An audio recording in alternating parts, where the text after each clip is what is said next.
ਸਤਿ ਸ਼੍ਰੀ ਅਕਾਲ। ਤੁਸੀਂ ਵੇਖ ਰਹੇ ਹੋ ਪੰਜਾਬ ਮੇਲ USA TV। ਤੁਹਾਡਾ ਸਾਰਿਆਂ ਦਾ ਸਵਾਗਤ ਪੰਜਾਬ ਫੋਕਸ ਦੇ ਵਿੱਚ। ਮੈਂ ਹਾਂ ਸੰਜੀਵ ਯਸ਼ ਖੰਨਾ, ਮੇਰੇ ਨਾਲ ਸਟੂਡੀਓਜ਼ ਦੇ ਵਿੱਚ ਮੌਜੂਦ ਨੇ ਬਲਕਾਰ ਸਿੰਘ। ਹਾਂਜੀ ਪਿਆਰੇ ਦਰਸ਼ਕੋ, ਜਿਵੇਂ ਤੁਹਾਨੂੰ ਪਤਾ ਹੈ ਕਿ ਇਸ ਪ੍ਰੋਗਰਾਮ ਵਿੱਚ ਅਸੀਂ ਉਹ ਮਸਲੇ ਲੈਂਦੇ ਹਾਂ ਜਿਹੜੇ ਬਿਲਕੁਲ ਬਾਹਰਲੇ ਦੇਸ਼ਾਂ 'ਤੇ ਵੀ ਵਾਪਰੇ ਨੇ ਔਰ ਪੰਜਾਬ ਵਿੱਚ ਵੀ ਅਤੇ ਨਾਲ ਦੇ ਗੁਆਂਢੀ ਪ੍ਰਦੇਸ਼ਾਂ ਵਿੱਚ ਵੀ। ਅਤੇ ਅੱਜ ਅਸੀਂ ਉਹਨਾਂ ਨਾਲ ਤੁਹਾਡੀ ਸਾਂਝ ਪਾਵਾਂਗੇ। ਅਤੇ ਸੰਜੀਵ ਖੰਨਾ ਜੀ, ਸਾਡੇ ਦਰਸ਼ਕਾਂ ਨੂੰ ਦੱਸੋ ਕਿ ਉਹ ਕਿਹੜਾ ਪਹਿਲਾ ਮਸਲਾ ਜਿਹੜਾ ਅਸੀਂ ਉਹਨਾਂ ਦੀ ਨਜ਼ਰ ਕਰਨਾ ਚਾਹ ਰਹੇ। ਜੀ ਬਿਲਕੁਲ, ਸੁਡਾਨ ਦੇ ਵਿੱਚ ਅਸੀਂ ਦੇਖਦੇ ਹੀ ਪਏ ਹਾਂ ਸਾਡੀ ਉਡਾਰੀ ਬਾਹਰ ਦੀ ਹੁੰਦੀ ਹੈ, ਸਟਰਗਲ ਚੱਲਦੀ ਪਈ ਹੈ। ਠੀਕ ਹੈ ਨਾ। ਤਾਂ ਆਰਮੀ ਦੇ ਵਿੱਚ ਆਪਸ ਦੇ ਝੜਪ ਲੱਗੀ ਹੋਈ, ਦੋ ਜਰਨੈਲਾਂ ਦੀ ਜ਼ਿੱਦਬਾਜ਼ੀ, ਔਰ ਇੰਨੇ ਲੋਕ ਖਾਕ ਹੋ ਗਏ, ਇੰਨੇ ਲੋਕ ਮਰ ਗਏ, ਜਾਨ ਗਵਾ ਬੈਠੇ ਔਰ ਤਬਾਹੀ ਚੱਲਦੀ ਪਈ ਹੈ। ਤਾਂ ਸਾਡੇ ਜਿਹੜੇ ਨਾਗਰਿਕ ਨੇ, ਹੋਰ ਮੁਲਕਾਂ ਦੇ ਵੀ ਨਾਗਰਿਕ ਨੇ, ਉਹ ਵੀ ਫਸੇ ਹੋਏ ਨੇ।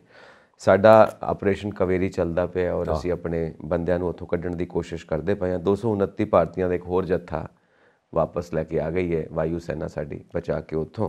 ਔਰ ਉਹ ਵਾਯੂ ਸੈਨਾ ਵੀ ਦੇਖੋ ਜੋ ਵਾਰ ਜ਼ੋਨ ਹੈ ਉਹਦੇ ਵਿੱਚ ਉਡਾਨਾਂ ਭਰਦੀ ਪਈ ਹੈ ਔਰ ਉੱਥੋਂ ਕੱਢ ਕੇ ਲਿਆਂਦੀ ਪਈ, ਏਅਰ ਲਿਫਟ ਕਰਦੀ ਪਈ ਹੈ। ਬਿਲਕੁਲ। ਸੋ ਇਹ ਸਭ ਚੀਜ਼ਾਂ, ਹਿੰਸਾ ਹਮੇਸ਼ਾ ਚੱਲਦੀ ਦੁਨੀਆ 'ਤੇ। ਔਰ ਮਤਲਬ ਕਹਿਣ ਦਾ ਇਹ ਹੈ ਕਿ ਬਲਕਾਰ ਜੀ, ਅਸੀਂ ਹਮੇਸ਼ਾ ਸ਼ਾਂਤੀ ਦੀ ਗੱਲ ਕਰਦੇ ਹਾਂ, ਦੁਨੀਆ ਦੇ ਵਿੱਚ ਭਾਈਚਾਰੇ ਦੀ ਗੱਲ ਕਰਦੇ ਹਾਂ, ਪਰ ਕੁਝ ਨਾ ਕੁਝ ਐਸੇ ਇਨਸਾਨ ਮੌਜੂਦ ਹੁੰਦੇ ਨੇ ਜੋ ਆਪਣੀ ਜ਼ਿੱਦ ਕਰਕੇ, ਆਪਣੀ ਈਗੋ ਕਰਕੇ ਧਰਤੀ ਦੇ ਉੱਤੇ ਸ਼ਾਂਤੀ ਨਹੀਂ ਰਹਿਣ ਦਿੰਦੇ। ਇਹ ਜਿਹੜੇ ਅੰਤਰਰਾਸ਼ਟਰੀ ਮਸਲੇ ਨੇ ਜਿਨ੍ਹਾਂ ਦੀ ਤੁਸੀਂ ਹੁਣ ਝਾਤ ਪਵਾ ਰਹੇ ਸਾਡੇ ਦਰਸ਼ਕਾਂ ਨੂੰ, ਉਹਦੇ ਵਿੱਚ ਜਿਸ ਤਰ੍ਹਾਂ ਜੇ ਤਾਂ ਮਸਲਾ ਠੰਡਾ ਹੋਇਆ ਹੈ ਯੂਕਰੇਨ ਰਸ਼ੀਆ ਦਾ, ਦੋਵਾਂ ਦਾ ਜੇ ਲੜਾਈ ਉਸੇ ਤਰ੍ਹਾਂ ਹੀ ਚੱਲ ਰਹੀ ਆ, ਉਸੇ ਤਰ੍ਹਾਂ ਹੀ ਤਪਸ਼ਾ, ਉਸੇ ਤਰ੍ਹਾਂ ਹੀ ਗੋਲਾਬਾਰੀ ਹੋ ਰਹੀ ਆ। ਉਹ ਅਜੇ ਇੱਕ ਪਾਸੇ ਸ਼ਾਂਤੀ ਨਹੀਂ ਹੋਈ ਅਤੇ ਦੂਜੇ ਪਾਸੇ ਸੁਡਾਨ ਅਫਰੀਕਨ ਕੰਟਰੀ ਹੈ, ਉਹਦੇ ਵਿੱਚ ਫਿਰ ਦੁਬਾਰਾ ਦੋ ਬਲਾਂ ਦੇ ਵਿੱਚ ਆਪਸੀ ਲੜਾਈ ਨੇ ਸਾਰੀ ਪਬਲਿਕ ਨੂੰ ਬਿਲਕੁਲ ਨੁਕਸਾਨ ਪਹੁੰਚਾਉਣਾ ਸ਼ੁਰੂ ਕਰ ਦਿੱਤਾ। ਉਹਦੇ 'ਚ ਅਰਧ ਸੈਨਿਕ ਬਲ ਅਤੇ ਦੂਸਰੀ ਜਿਹੜੀ ਉਹਨਾਂ ਦੀ ਰੈਗੂਲਰ ਆਰਮੀ, ਉਹਨਾਂ ਦੀ ਆਪਸੀ ਝੜਪ ਹੋ ਗਈ ਹੈ। ਉਹ 'ਚ ਬੜਾ ਖੂਨ ਖਰਾਬਾ ਹੋਇਆ। ਜਦੋਂ ਦੋ ਸਿਕਿਉਰਿਟੀ ਫੋਰਸਿਸ ਆਪੋ ਵਿੱਚ ਭਿੜ ਜਾਣ, ਉਹਦਾ ਮਤਲਬ ਹੁੰਦਾ ਕਿ ਇਹਦੇ ਵਿੱਚ ਨੁਕਸਾਨ ਜਿਹੜਾ ਹੋਣਾ ਉਸ ਧਰਤੀ ਦੇ ਲੋਕਾਂ ਨੂੰ ਹੋਣਾ, ਉੱਥੋਂ ਦੇ ਜਿਹੜੀ ਪੈਦਾਇਸ਼ ਨੇ ਉੱਥੋਂ ਦੀ ਆ, ਪਰ ਨਾਲ ਲੱਗਦੇ ਜਿਹੜੇ ਦੇਸ਼ਾਂ ਦੇ ਲੋਕ ਆਏ, ਪ੍ਰਦੇਸ਼ਾਂ ਤੋਂ ਆਏ, ਬੈਠੇ ਉੱਤੇ ਕੰਮਕਾਰ ਕਰ ਰਹੇ ਆ, ਇੰਡਸਟਰੀਆਂ ਚਲਾ ਰਹੇ ਆ, ਉਹਨਾਂ ਨੂੰ ਨੁਕਸਾਨ ਵੀ ਬਹੁਤ ਹੋਇਆ। ਜਿਸ ਤਰ੍ਹਾਂ ਤੁਸੀਂ ਹੁਣ ਗੱਲ ਕੀਤੀ, ਇੱਕ ਕਵੇਰੀ ਮਿਸ਼ਨ ਚੱਲ ਰਿਹਾ ਵਾ ਇੰਡੀਆ ਵੱਲੋਂ, ਉਹਦੇ ਤਹਿਤ ਇਹਨਾਂ ਨੇ ਪਹਿਲੋਂ ਵੀ ਬਹੁਤ ਜਿਹੜੇ ਉੱਥੋਂ ਭਾਰਤੀ ਲਿਆਂਦੇ ਆ ਅਤੇ ਹੁਣ ਵੀ ਹਵਾਈ ਉਡਾਨਾਂ ਨਾਲ ਉਹਨਾਂ ਨੂੰ ਉੱਥੋਂ ਇੰਡੀਆ 'ਚ ਪਹੁੰਚਾਇਆ ਗਿਆ। ਇਸੇ ਤਰ੍ਹਾਂ ਅਫਗਾਨਿਸਤਾਨ 'ਚ ਹੋਇਆ ਸੀਗਾ, ਉੱਥੋਂ ਵੀ ਲੋਕ ਬਹੁਤ ਭੱਜੇ ਸੀਗੇ, ਫਿਰ ਦਿੱਲੀ ਆ ਕੇ ਉਹਨਾਂ ਨੇ ਟਿਕਾਣਾ ਬਣਾਇਆ ਸੀਗਾ, ਸ਼ਰਨਾਰਥੀ ਬਣ ਕੇ ਵੀ, ਜਿਹਦੇ 'ਚ ਪੇਸ਼ਾਵਰ ਬਾਕੀ ਏਰੀਆ 'ਚੋਂ ਸਿੱਖ ਸਮੁਦਾਇ ਦੇ ਲੋਕ ਵੀ ਆਏ ਸੀਗੇ ਔਰ ਉੱਥੇ ਵੀ ਲੋਕਾਂ ਨੂੰ ਬਹੁਤ ਨੁਕਸਾਨ ਪਹੁੰਚਾਇਆ ਗਿਆ ਸੀਗਾ। ਔਰ ਉਦੋਂ ਅਮਰੀਕਾ ਨੇ ਵੀ ਇੱਕ ਵਾਰੀ ਹਮਲਾ ਕੀਤਾ ਸੀ, ਫਿਰ ਉਹਦੇ ਬਾਅਦ ਰਸ਼ੀਆ ਨੇ ਵੀ। ਇਸ ਤਰ੍ਹਾਂ ਦੇ ਦੇਸ਼ਾਂ ਵਿੱਚ ਲੋਕਾਂ ਨੂੰ ਤੰਗ ਕਰਨ ਲਈ ਜਿਹੜੀਆਂ ਬਾਹਰਲੀ ਤਾਕਤਾਂ, ਉਹਨਾਂ ਦਾ ਵੀ ਹੱਥ ਹੁੰਦਾ। ਜਿਸ ਤਰ੍ਹਾਂ ਯੂਕਰੇਨ ਦੇ ਵਿੱਚ ਕਿਸ ਤਰ੍ਹਾਂ ਦੇ ਦੋ ਗਰੁੱਪ ਬਣ ਗਏ ਆ, ਯੂਰਪੀਅਨ ਵੀ ਆ, ਉਹਦੇ 'ਚ ਅਮਰੀਕਨ ਵੀ ਆ, ਚਾਈਨਾ ਵੀ ਆ, ਉਹੀ ਦੇਸ਼ ਹੈ। ਇਹਦੇ ਵਿੱਚ ਵੀ ਬਾਹਰਲੇ ਦੇਸ਼ਾਂ ਵੱਲੋਂ ਦਖਲਅੰਦਾਜ਼ੀ ਸ਼ੁਰੂ ਹੋ ਗਈ ਆ। ਵੈਪਨ ਅਜੇ ਅਮਰੀਕਾ ਤੋਂ ਹੀ ਆ ਰਹੇ ਸਾਰੇ। ਉੱਥੇ ਜਿਹੜੇ ਸੈਨਿਕ ਬਲ ਨੇ ਉਹਨਾਂ ਕੋਲ ਆਲਰੇਡੀ ਹੈਗੇ ਹੀ ਹੁੰਦੇ, ਇਹਨਾਂ ਕੋਲ ਉਹਨਾਂ ਕੋਲ ਪਹਿਲੋਂ ਜਮ੍ਹਾਂ ਹੋਏ ਸੀਗੇ। ਹੁਣ ਉਹ ਸਾਰਾ ਕੁਛ ਉਸ ਧਰਤੀ 'ਤੇ ਜਿੰਨੇ ਬੰਬਾਰਮੈਂਟ ਹੋ ਰਹੀ ਹੈ, ਸਾਰਾ ਕੁਛ ਹੋ ਰਿਹਾ, ਉਹ 'ਚ ਬੱਚੇ, ਬੁੜੇ, ਔਰਤਾਂ ਵਿਚਾਰੇ ਤੰਗ ਆ। ਹੁਣ ਅਸੀਂ ਤਾਂ ਆਪਣੇ ਵਸਿੰਦੇ ਜਿਹੜੇ ਆ ਵਸਨੀਕ, ਉਹਨਾਂ ਨੂੰ ਕੱਢ ਲਿਆ। ਜਿਹੜੇ ਲੋਕ ਉੱਥੋਂ ਦੀ ਪੈਦਾਇਸ਼ ਨੇ, ਜਿਹੜੇ ਉੱਥੇ ਪ੍ਰੋਪਰਟੀ ਜਿਹੜੀ ਉੱਥੇ ਕੰਮ ਕਰ ਰਹੇ ਆ, ਜਿਨ੍ਹਾਂ ਦੇ ਉੱਤੇ ਸਕੂਲ ਆ, ਪੜ੍ਹਦੇ ਆ, ਉਹ ਵਿਚਾਰੇ ਕੀ ਕਰਨਗੇ। ਇਸੇ ਤਰ੍ਹਾਂ ਫਿਰ ਵੀ ਅਸੀਂ ਇਸ ਕੰਟਰੀ ਦੀ ਨਿਸਬਤ ਦੇਖੀਏ ਤਾਂ ਭਾਰਤ ਵਿੱਚ ਬਿਲਕੁਲ ਸ਼ਾਂਤੀ ਹੈ। ਔਰ ਭਾਰਤ ਵਿੱਚ 65 ਤੋਂ ਬਾਅਦ, 71 ਤੋਂ ਬਾਅਦ, ਕਾਰਗਿਲ ਦੀ ਜੁੱਧ ਤੋਂ ਬਾਅਦ ਅਸੀਂ ਬਚਾਅ 'ਚ ਰਹੇ ਹਾਂ, ਕੋਈ ਬਾਹਰੀ ਹਮਲਾ ਨਹੀਂ ਹੋਇਆ। ਔਰ ਉਹਦੇ ਨਾਲ ਅਸੀਂ ਵਿਕਾਸ ਦੀਆਂ ਦਰਾਂ ਨੂੰ ਛੂੰਹਦੇ ਬਹੁਤ ਦੂਰ ਤੱਕ, ਸਿਖਰਾਂ ਤੱਕ ਪਹੁੰਚੇ ਹਾਂ। ਔਰ ਉਹਦੇ ਵਿੱਚ ਇਹ ਹੈਗਾ ਕਿ ਇਲੈਕਸ਼ਨ ਤਾਂ ਆਉਂਦੀ ਰਹਿੰਦੀ ਹੈ, ਜਿਸ ਤਰ੍ਹਾਂ ਹੁਣ ਸਾਡੇ ਸਿਰ 'ਤੇ ਇਲੈਕਸ਼ਨ 2024 ਦੀ, ਉਸੇ ਤਰ੍ਹਾਂ ਅਮਰੀਕਾ ਦੇ ਵਿੱਚ ਵੀ ਇਲੈਕਸ਼ਨ ਹੈਗੀ ਆ। ਉਹ ਤੱਕ ਜਿਹੜੀ ਆ ਲੋਕਤੰਤਰ ਦੇ ਹਿਸਾਬ ਨਾਲ ਚੱਲ ਰਹੀ ਆ। ਉੱਥੇ ਪ੍ਰੈਜ਼ੀਡੈਂਸ਼ੀਅਲ ਗੌਰਮੈਂਟ ਆ, ਸਾਡੇ ਲੋਕਤੰਤਰ ਪ੍ਰਧਾਨ ਮੰਤਰੀ ਦੀ ਸਰਕਾਰ ਆ। ਅਤੇ ਇਹ ਹੁਣ ਮਸਲਾ ਬੜਾ ਟੇਢਾ ਮਸਲਾ ਹੋ ਗਿਆ, ਜਿਹਦੇ ਵਿੱਚ UNO ਨੂੰ ਦਖਲਅੰਦਾਜ਼ੀ ਕਰਨੀ ਚਾਹੀਦੀ ਆ। ਉੱਥੇ ਉਹਨਾਂ ਨੂੰ ਸੀਜ਼ਫਾਇਰ ਕਰਾਉਣਾ ਚਾਹੀਦਾ, ਬੰਬਾਰਮੈਂਟ ਬੰਦ ਕਰਾਉਣੀ ਚਾਹੀਦੀ ਆ, ਤਾਂ ਕਿ ਉਹਦੇ ਵਿੱਚ ਬਾਹਰਲੇ ਦੇਸ਼ਾਂ ਦੀ ਜਿਹੜੀ ਇੱਕ ਮੀਟਿੰਗ ਰੱਖ ਲੈਣੀ ਚਾਹੀਦੀ ਹੈ, ਤਾਂ ਕਿ ਫੌਰੀ ਤੌਰ 'ਤੇ ਉੱਥੇ ਸ਼ਾਂਤੀ ਬਹਾਲ ਕੀਤੀ ਜਾਵੇ, ਤਾਂ ਕਿ ਲੋਕ ਜਿਹੜੇ ਆ ਸੁੱਖ ਦੀ ਨੀਂਦ ਸੌਣ, ਸਾਰੇ ਵਿਚਾਰੇ ਲੋਕ। ਇੱਕ ਜਨਰਲ ਗੱਲ ਹੈ ਅਤੇ ਆਪਾਂ ਆਮ ਗੱਲ ਕਰਦੇ ਪਏ ਹਾਂ ਜੀ, ਅੱਛੀਆਂ ਭਾਵਨਾਵਾਂ ਨਾਲ। UNO ਦੀ ਚੱਲਦੀ ਕਿੱਥੇ ਹੈ? ਇਹ ਤਾਂ ਗੱਲ ਸਹੀ। ਰਸ਼ੀਆ ਯੂਕਰੇਨ 'ਚ UNO ਦੀ ਚੱਲੀ ਨਹੀਂ ਚੱਲੀ। ਇਜ਼ਰਾਈਲ ਦੇ ਵਿੱਚ UNO ਦੀ ਚੱਲੀ ਨਾ, ਇੱਥੇ UNO ਦੀ ਚੱਲਣੀ ਹੈ। ਜਿਨ੍ਹਾਂ ਨੇ ਇਹ ਗੇਮ ਪੰਚਾਇਤ ਹੈ ਨਾ, ਉਹ ਤੁਹਾਡੀ ਮੈਂ ਗੱਲ ਦੱਸਾਂ, ਉਹਦੇ ਵਿੱਚ ਜਿਹੜੇ ਸੁਪਰ ਪਾਵਰ ਉਹੀ ਲੋਕ ਬੈਠੇ, ਵੀਟੋ ਪਾਵਰਸ। ਬਸ ਉਹਨਾਂ ਨੇ ਆਪਣਾ ਪੋਲੀਟੀਕਲ ਮਕਸਦ ਦੇਖਣਾ, ਉਹਨਾਂ ਨੇ ਆਪਣਾ ਬਿਜ਼ਨਸ ਮਕਸਦ ਦੇਖਣਾ, ਉਹਨਾਂ ਨੇ ਹਥਿਆਰ ਵੇਚਣੇ ਨੇ, ਉਹਨਾਂ ਨੇ ਆਪਣੇ ਸਾਰੇ ਮੋਟਿਵਸ ਦੇਖਣ ਤੋਂ ਬਾਅਦ ਯੂਐਨ ਨੂੰ ਕਹਿਣਾ ਹਾਂਜੀ ਇੱਥੇ ਪੀਸ ਕੀਪਿੰਗ ਫੋਰਸ ਭੇਜੋ, ਪਰ ਉਹ ਯੂਐਨ ਨੂੰ ਆਪਣੇ ਆਪ ਦੇ ਵਿੱਚ ਤਾਂ ਕੁਝ ਵੀ ਨਹੀਂ ਹੈਗੀ। ਜਿਹੜੇ 5 ਜਣੇ ਬੈਠੇ ਨੇ ਵੀਟੋ ਪਾਵਰ ਵਾਲੇ, ਉਹਨਾਂ ਦੇ ਸਿਰ ਦੇ ਉੱਤੇ ਯੂਐਨ ਹੈ। ਹੁਣ ਉਹ 5 ਜਣੇ ਜਿਵੇਂ ਨਚਾਉਂਦੇ ਨੇ ਉਵੇਂ ਨੱਚਦੀ, ਇਹ ਵੀ ਕਠਪੁਤਲੀ ਹੋਈ ਹੈ ਉਹਨਾਂ ਦੇ ਹੱਥਾਂ ਦੀ, ਹੋਰ ਕੁਝ ਨਹੀਂ ਹੈਗੀ ਇਸ ਤੋਂ ਬਾਅਦ। ਇਹ ਸਿਰਫ ਗੱਲਾਂ ਨੇ ਕਿ ਯੂਐਨਓ ਦੀ ਉੱਥੇ ਬੁੱਕਤ ਹੋਏਗੀ, ਯੂਐਨਓ ਉੱਥੇ ਇੰਟਰਵੀਨ ਕਰੇ ਤਾਂ ਸ਼ਾਂਤੀ ਹੋਏਗੀ। ਸ਼ਾਂਤੀ ਕਾਇਮ ਕਰਨੀ ਇਹਨਾਂ 5 ਮੁਲਕਾਂ ਦੇ ਹੱਥ 'ਚ ਹੈ, ਜੋ ਇਸ ਵਕਤ ਵੀਟੋ ਪਾਵਰ ਹੈ। ਸਾਰੇ ਪਾਸੇ ਚੌਧਰ ਉਹਨਾਂ ਦੀ। ਜੇ ਉਹਨਾਂ ਨੇ ਲੜਾਈਆਂ ਬੰਦ ਕਰਾਤੀਆਂ ਖੰਨਾ ਜੀ, ਤੇ ਫਿਰ ਮੰਡੀ ਕਿੱਥੇ ਰਹਿਣੀ ਆ, ਹਥਿਆਰ ਕਿੱਥੇ ਵਿਕਣੇ ਹੈਗੇ ਆ? ਫਿਰ ਉਹਨਾਂ ਦਾ ਜਿਹੜੇ ਆ ਜਿੱਥੇ ਉਹਨਾਂ ਨੇ ਜੰਮ ਘਟਾ ਲਾਉਣਾ ਵਾ, ਜਿੱਥੇ ਉਹਨਾਂ ਧਰਤੀ ਆਪਣੇ ਕਬਜ਼ੇ 'ਚ ਲੈਣੀ ਆ, ਉਹ ਕਿਸ ਤਰ੍ਹਾਂ ਹੋਊਗਾ? ਹੁਣ ਰਸ਼ੀਆ ਚੜ੍ਹਿਆ ਉਹਦੇ 'ਤੇ, ਹੈ ਨਾ, ਯੂਕਰੇਨ 'ਤੇ, ਉਹਨੂੰ ਪਤਾ ਕਿ ਮੈਂ ਇਹਦੇ ਵਿੱਚ ਆਪਣਾ ਹਿੱਸਾ ਬਣਾ ਲੈਣ ਨੂੰ ਆਪਣੇ ਦੇਸ਼ ਦੇ ਨਾਲ ਜੋੜ ਲਾਂ। ਅਮਰੀਕਾ ਵੀ ਇਹੀ ਕੁਝ ਕਰਦਾ। ਅਫਗਾਨਿਸਤਾਨ 'ਚ ਕਿੱਥੋਂ ਉੱਡ ਕੇ ਆਏ, ਉਹ ਕਿੱਧਰ ਦੀ ਆਏ, ਹੈ ਨਾ, ਕਿਸ ਪਾਸੇ ਦੀ ਉਹਨਾਂ ਨੇ ਆ ਕੇ ਹਮਲੇ ਕੀਤੇ ਆ। ਪਰ ਉੱਥੋਂ ਦੇ ਤਾਲਿਬਾਨ ਜਾਂ ਉੱਥੋਂ ਦੇ ਜਿਹੜੇ ਲੋਕ ਨੇ, ਜਿਹੜੀਆਂ ਉੱਥੋਂ ਦੀ ਜਥੇਬੰਦੀਆਂ, ਉਹਨਾਂ ਨੇ ਬਹੁਤ ਮੂੰਹ ਤੋੜਵਾਂ ਜਵਾਬ ਦਿੱਤਾ, ਔਰ ਉਹਨਾਂ ਨੂੰ ਹੁਣ ਭੱਜਣ ਲਈ ਰਾਹ ਨਹੀਂ ਸੀ ਲੱਭਦਾ, ਕਿਉਂਕਿ ਜ਼ਮੀਨੀ ਲੜਾਈ ਲੜਨ ਲਈ ਜਿਹੜੇ ਹੈਗੇ ਮੁਸਲਿਮ ਸਮੁਦਾਇ, ਮੁਸਲਿਮ ਕਮਿਊਨਿਟੀ ਬਹੁਤ ਤਕੜੇ ਆ। ਮੁਗਲ ਨੇ, ਉੱਚ ਪਠਾਨ ਨੇ, ਲੜਾਕੂ ਫੌਜਾਂ ਉਹਨਾਂ ਦੀ, ਇਹ ਹਵਾਈ ਫਾਇਰ ਕਰ ਸਕਦੇ ਆ, ਜ਼ਮੀਨ 'ਤੇ ਨਹੀਂ ਚੱਲ ਸਕਦੇ ਇਹ ਲੋਕ। ਐਕਚੁਅਲੀ ਠੀਕ ਹੈ, ਇਹਨਾਂ ਦੇ ਸੋਫਿਸਟੀਕੇਟਿਡ ਵੈਪਨਸ ਨੇ, ਉਹਨਾਂ ਟੈਕਨੋਲੋਜੀ ਦੇ ਹਿਸਾਬ ਨਾਲ ਇਹ ਲੜਾਈਆਂ ਲੜਦੇ ਨੇ। ਮਕਸਦ ਇਹ ਹੈ ਕਿ ਲੜਾਈ ਕਿਉਂ, ਇਹ ਤਾਂ ਗੱਲ, ਲੜਾਈ ਕਿਉਂ? ਉੱਥੇ ਆਇਲ ਦੀ ਲੜਾਈ ਸੀ, ਸਾਰਾ ਪੈਟਰੋਲ, ਕੱਚਾ ਤੇਲ, ਉਹਦੀ ਲੜਾਈ ਸੀ ਮੁਸਲਿਮ ਕੰਟਰੀਜ਼ ਦੇ ਨਾਲ। ਹੁਣ ਕੁਝ ਦੇਸ਼ ਮਿਲ ਰਹੇ ਨੇ, ਕਹਿ ਰਹੇ ਨੇ ਕਿ ਅਸੀਂ ਅਮਰੀਕਨ ਡਾਲਰ ਤੋਂ ਇਲਾਵਾ ਅਸੀਂ ਆਪਣੀ ਕਰੰਸੀ ਦੇ ਵਿੱਚ ਬਿਜ਼ਨਸ ਕਰਾਂਗੇ। ਉਹ ਵੀ ਇੱਕ ਦਿੱਕਤ ਆ ਰਹੀ ਹੈ। ਜੋ ਬਿਗ ਕੰਟਰੀਜ਼ ਨੇ, ਸੁਪਰ ਪਾਵਰਸ ਨੇ, ਉਹਨਾਂ ਨੂੰ ਦਿੱਕਤ ਆਏਗੀ ਕਿ ਜੇ ਅਮਰੀਕਨ ਡਾਲਰ ਤੋਂ ਇਲਾਵਾ ਇਹਨਾਂ ਨੇ ਹੋਰ ਕਰੰਸੀ ਦੇ ਵਿੱਚ ਆਪਸ ਦੇ ਵਿੱਚ ਡੀਲਿੰਗ, ਬਿਜ਼ਨਸ, ਟ੍ਰੇਡ ਸ਼ੁਰੂ ਕਰ ਦਿੱਤਾ, ਤੇ ਫਿਰ ਕਿੱਥੇ ਖੜਾ ਹੋਏਗਾ ਅਮਰੀਕਨ ਡਾਲਰਸ? ਇਹ ਵੀ ਇੱਕ ਤਰੀਕਾ ਹੈ ਦੁਨੀਆ ਨੂੰ ਕੰਟਰੋਲ ਕਰਨ ਦਾ। ਮਤਲਬ ਪੂਰੀ ਦੁਨੀਆ ਨੂੰ ਆਪਣੇ ਕਬਜ਼ੇ 'ਚ ਕਿਵੇਂ ਰੱਖਣਾ, ਇਹ ਪੂਰਾ ਹੀਲਾ ਵਰਤਿਆ ਜਾਂਦਾ ਹੈ, ਔਰ ਹਰ ਏਜੰਸੀ ਦਾ ਉਸੇ ਤਰ੍ਹਾਂ ਇਸਤੇਮਾਲ ਕੀਤਾ ਜਾਂਦਾ, ਚਾਹੇ ਉਹ ਯੂਐਨਓ ਹੈ, ਚਾਹੇ ਉਹ ਇੰਟਰਨੈਸ਼ਨਲ ਮੋਨਿਟਰੀ ਫੰਡ ਹੈ, ਚਾਹੇ ਵਰਲਡ ਬੈਂਕ ਹੈ। ਕਿਸੇ ਨੂੰ ਕੁਝ ਨਹੀਂ ਪਤਾ ਇਹਨਾਂ ਸੰਸਥਾਵਾਂ ਦੇ ਅੰਦਰ ਕੀ ਚੱਲਦਾ ਪਿਆ। ਕਰਜ਼ਾ ਦੇ ਦੇ ਕੇ ਆਪਣੇ ਗੁਲਾਮ ਬਣਾਈ ਜਾਓ, ਫਿਰ ਆਪਣੀਆਂ ਟਰਮਸ ਐਂਡ ਕੰਡੀਸ਼ਨਸ ਦੇ ਉੱਤੇ ਉਹਨਾਂ ਦੀ ਕਰੰਸੀ ਦੀ ਵੈਲਿਊ ਫਿਕਸ ਕਰੋ, ਉਹਨਾਂ ਵਾਸਤੇ ਹੋਰ ਰੂਲਸ ਐਂਡ ਰੈਗੂਲੇਸ਼ਨਸ ਬਣਾਓ। ਮਤਲਬ ਇਹ ਹੈ ਕਿ ਅਸੀਂ ਬੈਠ ਕੇ ਆਪਣੇ ਸਟੂਡੀਓ ਦੇ ਵਿੱਚ ਗੱਲ ਕਰਦੇ ਹਾਂ ਕਿ ਹਰ ਥਾਂ ਦੇ ਉੱਤੇ ਸ਼ਾਂਤੀ ਹੋਣੀ ਚਾਹੀਦੀ ਹੈ। ਸ਼ਾਂਤੀ ਕਰਨ ਵਾਲੇ ਸ਼ਾਂਤੀ ਨਹੀਂ ਕਾਇਮ ਹੋਣ ਦਿੰਦੇ ਪਏ, ਤੇ ਸ਼ਾਂਤੀ ਹੋਣੀ ਕਿੱਥੋਂ ਹੈ?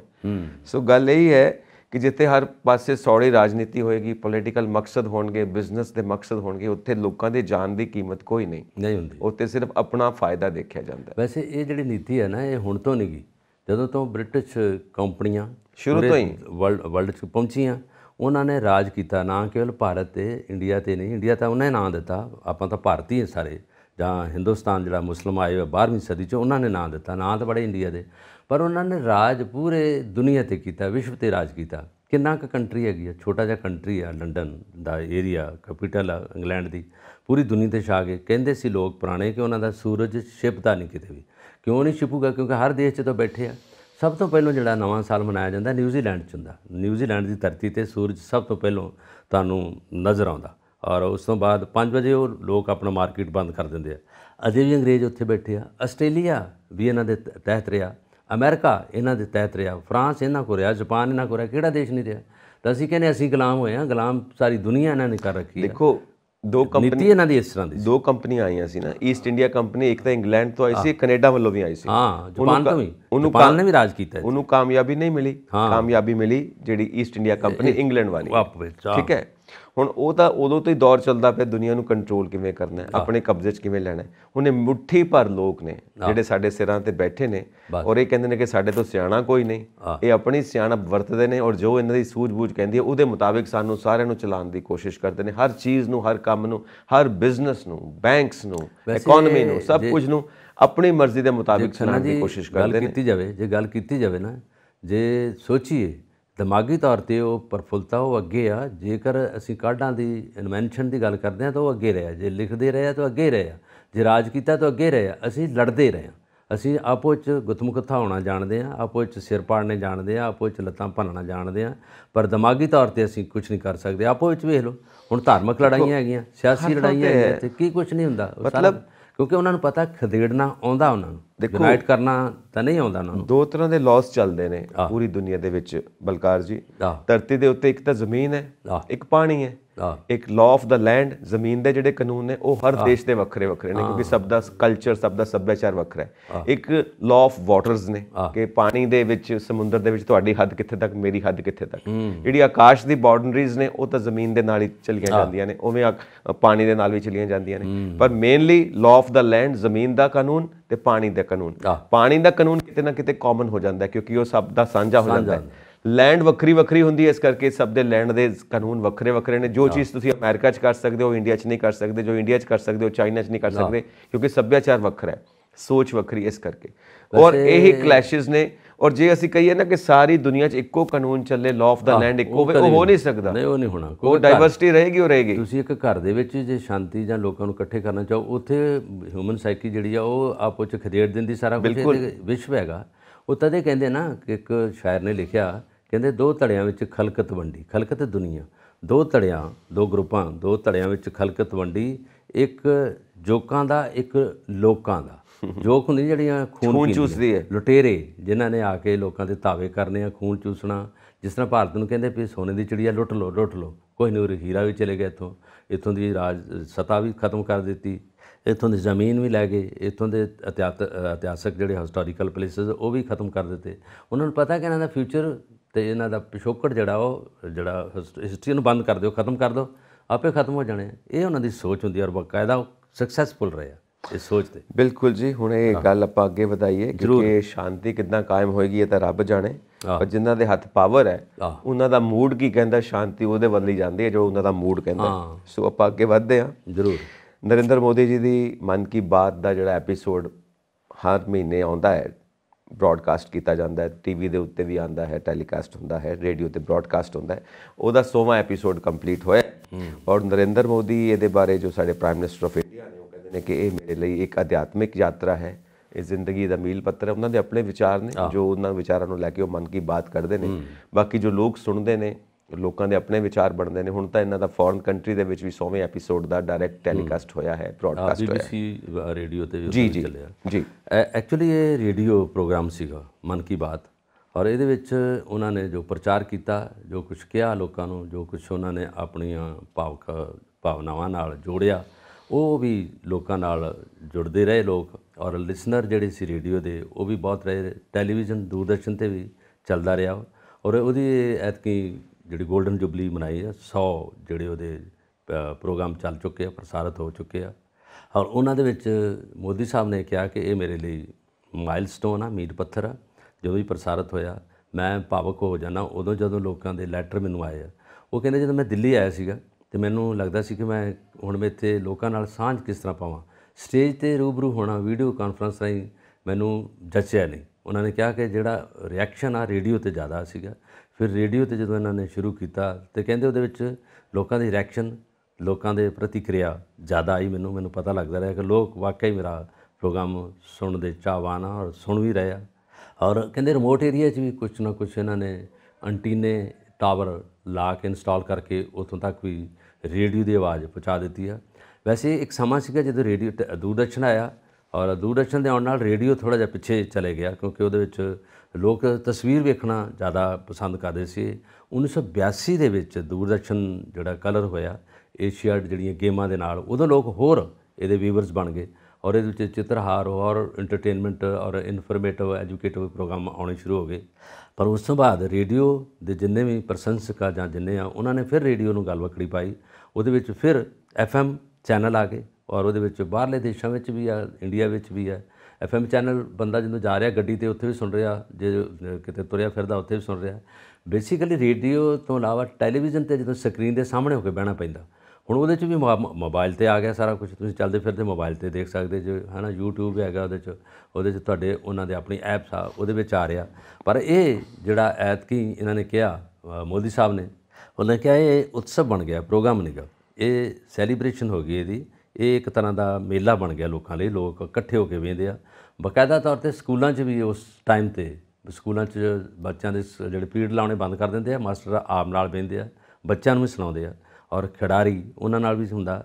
ਔਰ ਬਾਕਾਇਦਾ ਤੌਰ 'ਤੇ ਇਹਨਾਂ ਲੋਕਾਂ ਖਿਡਾਰੀਆਂ ਲਈ, ਜਿਹੜੇ ਅਨਐਮਪਲਾਇਡ ਉਹਨਾਂ ਲਈ ਜਿਹੜੇ ਨੌਜਵਾਨ ਨੇ ਉਹਨਾਂ ਲਈ ਤਰ੍ਹਾਂ ਤਰ੍ਹਾਂ ਦੇ ਵਿਸ਼ੇ ਲੈਂਦੇ ਰਹੇ ਆ ਔਰ ਉਹਨਾਂ ਵਿਸ਼ਿਆਂ ਨੂੰ ਇਹਨਾਂ ਲੋਕਾਂ ਤੱਕ ਪਹੁੰਚਾਇਆ ਰੇਡੀਓ ਨਾਲ, ਰੇਡੀਓ ਦੇ ਮਾਧਿਅਮ ਰਾਹੀਂ, ਔਰ ਲੋਕ ਉਹਨੂੰ ਬਾਕਾਇਦਾ ਤੌਰ 'ਤੇ ਸੁਣਦੇ ਆ ਰਹੇ ਆ।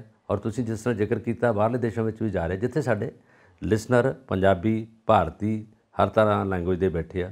ਇਹ ਹਿੰਦੀ 'ਚ ਚੱਲ ਰਿਹਾ ਔਰ ਉਹਦੋਂ ਬਾਅਦ ਦੂਰਦਰਸ਼ਨ 'ਤੇ ਜਾਂ ਬਾਕੀਆਂ 'ਤੇ ਟਰਾਂਸਲੇਟ ਹੋ ਕੇ ਉਸ ਓਰੀਜਨਲ ਜਿਹੜੀ ਉੱਥੋਂ ਦੀ ਭਾਸ਼ਾ ਉਹਦੇ ਰਾਹੀਂ ਆਉਂਦਾ।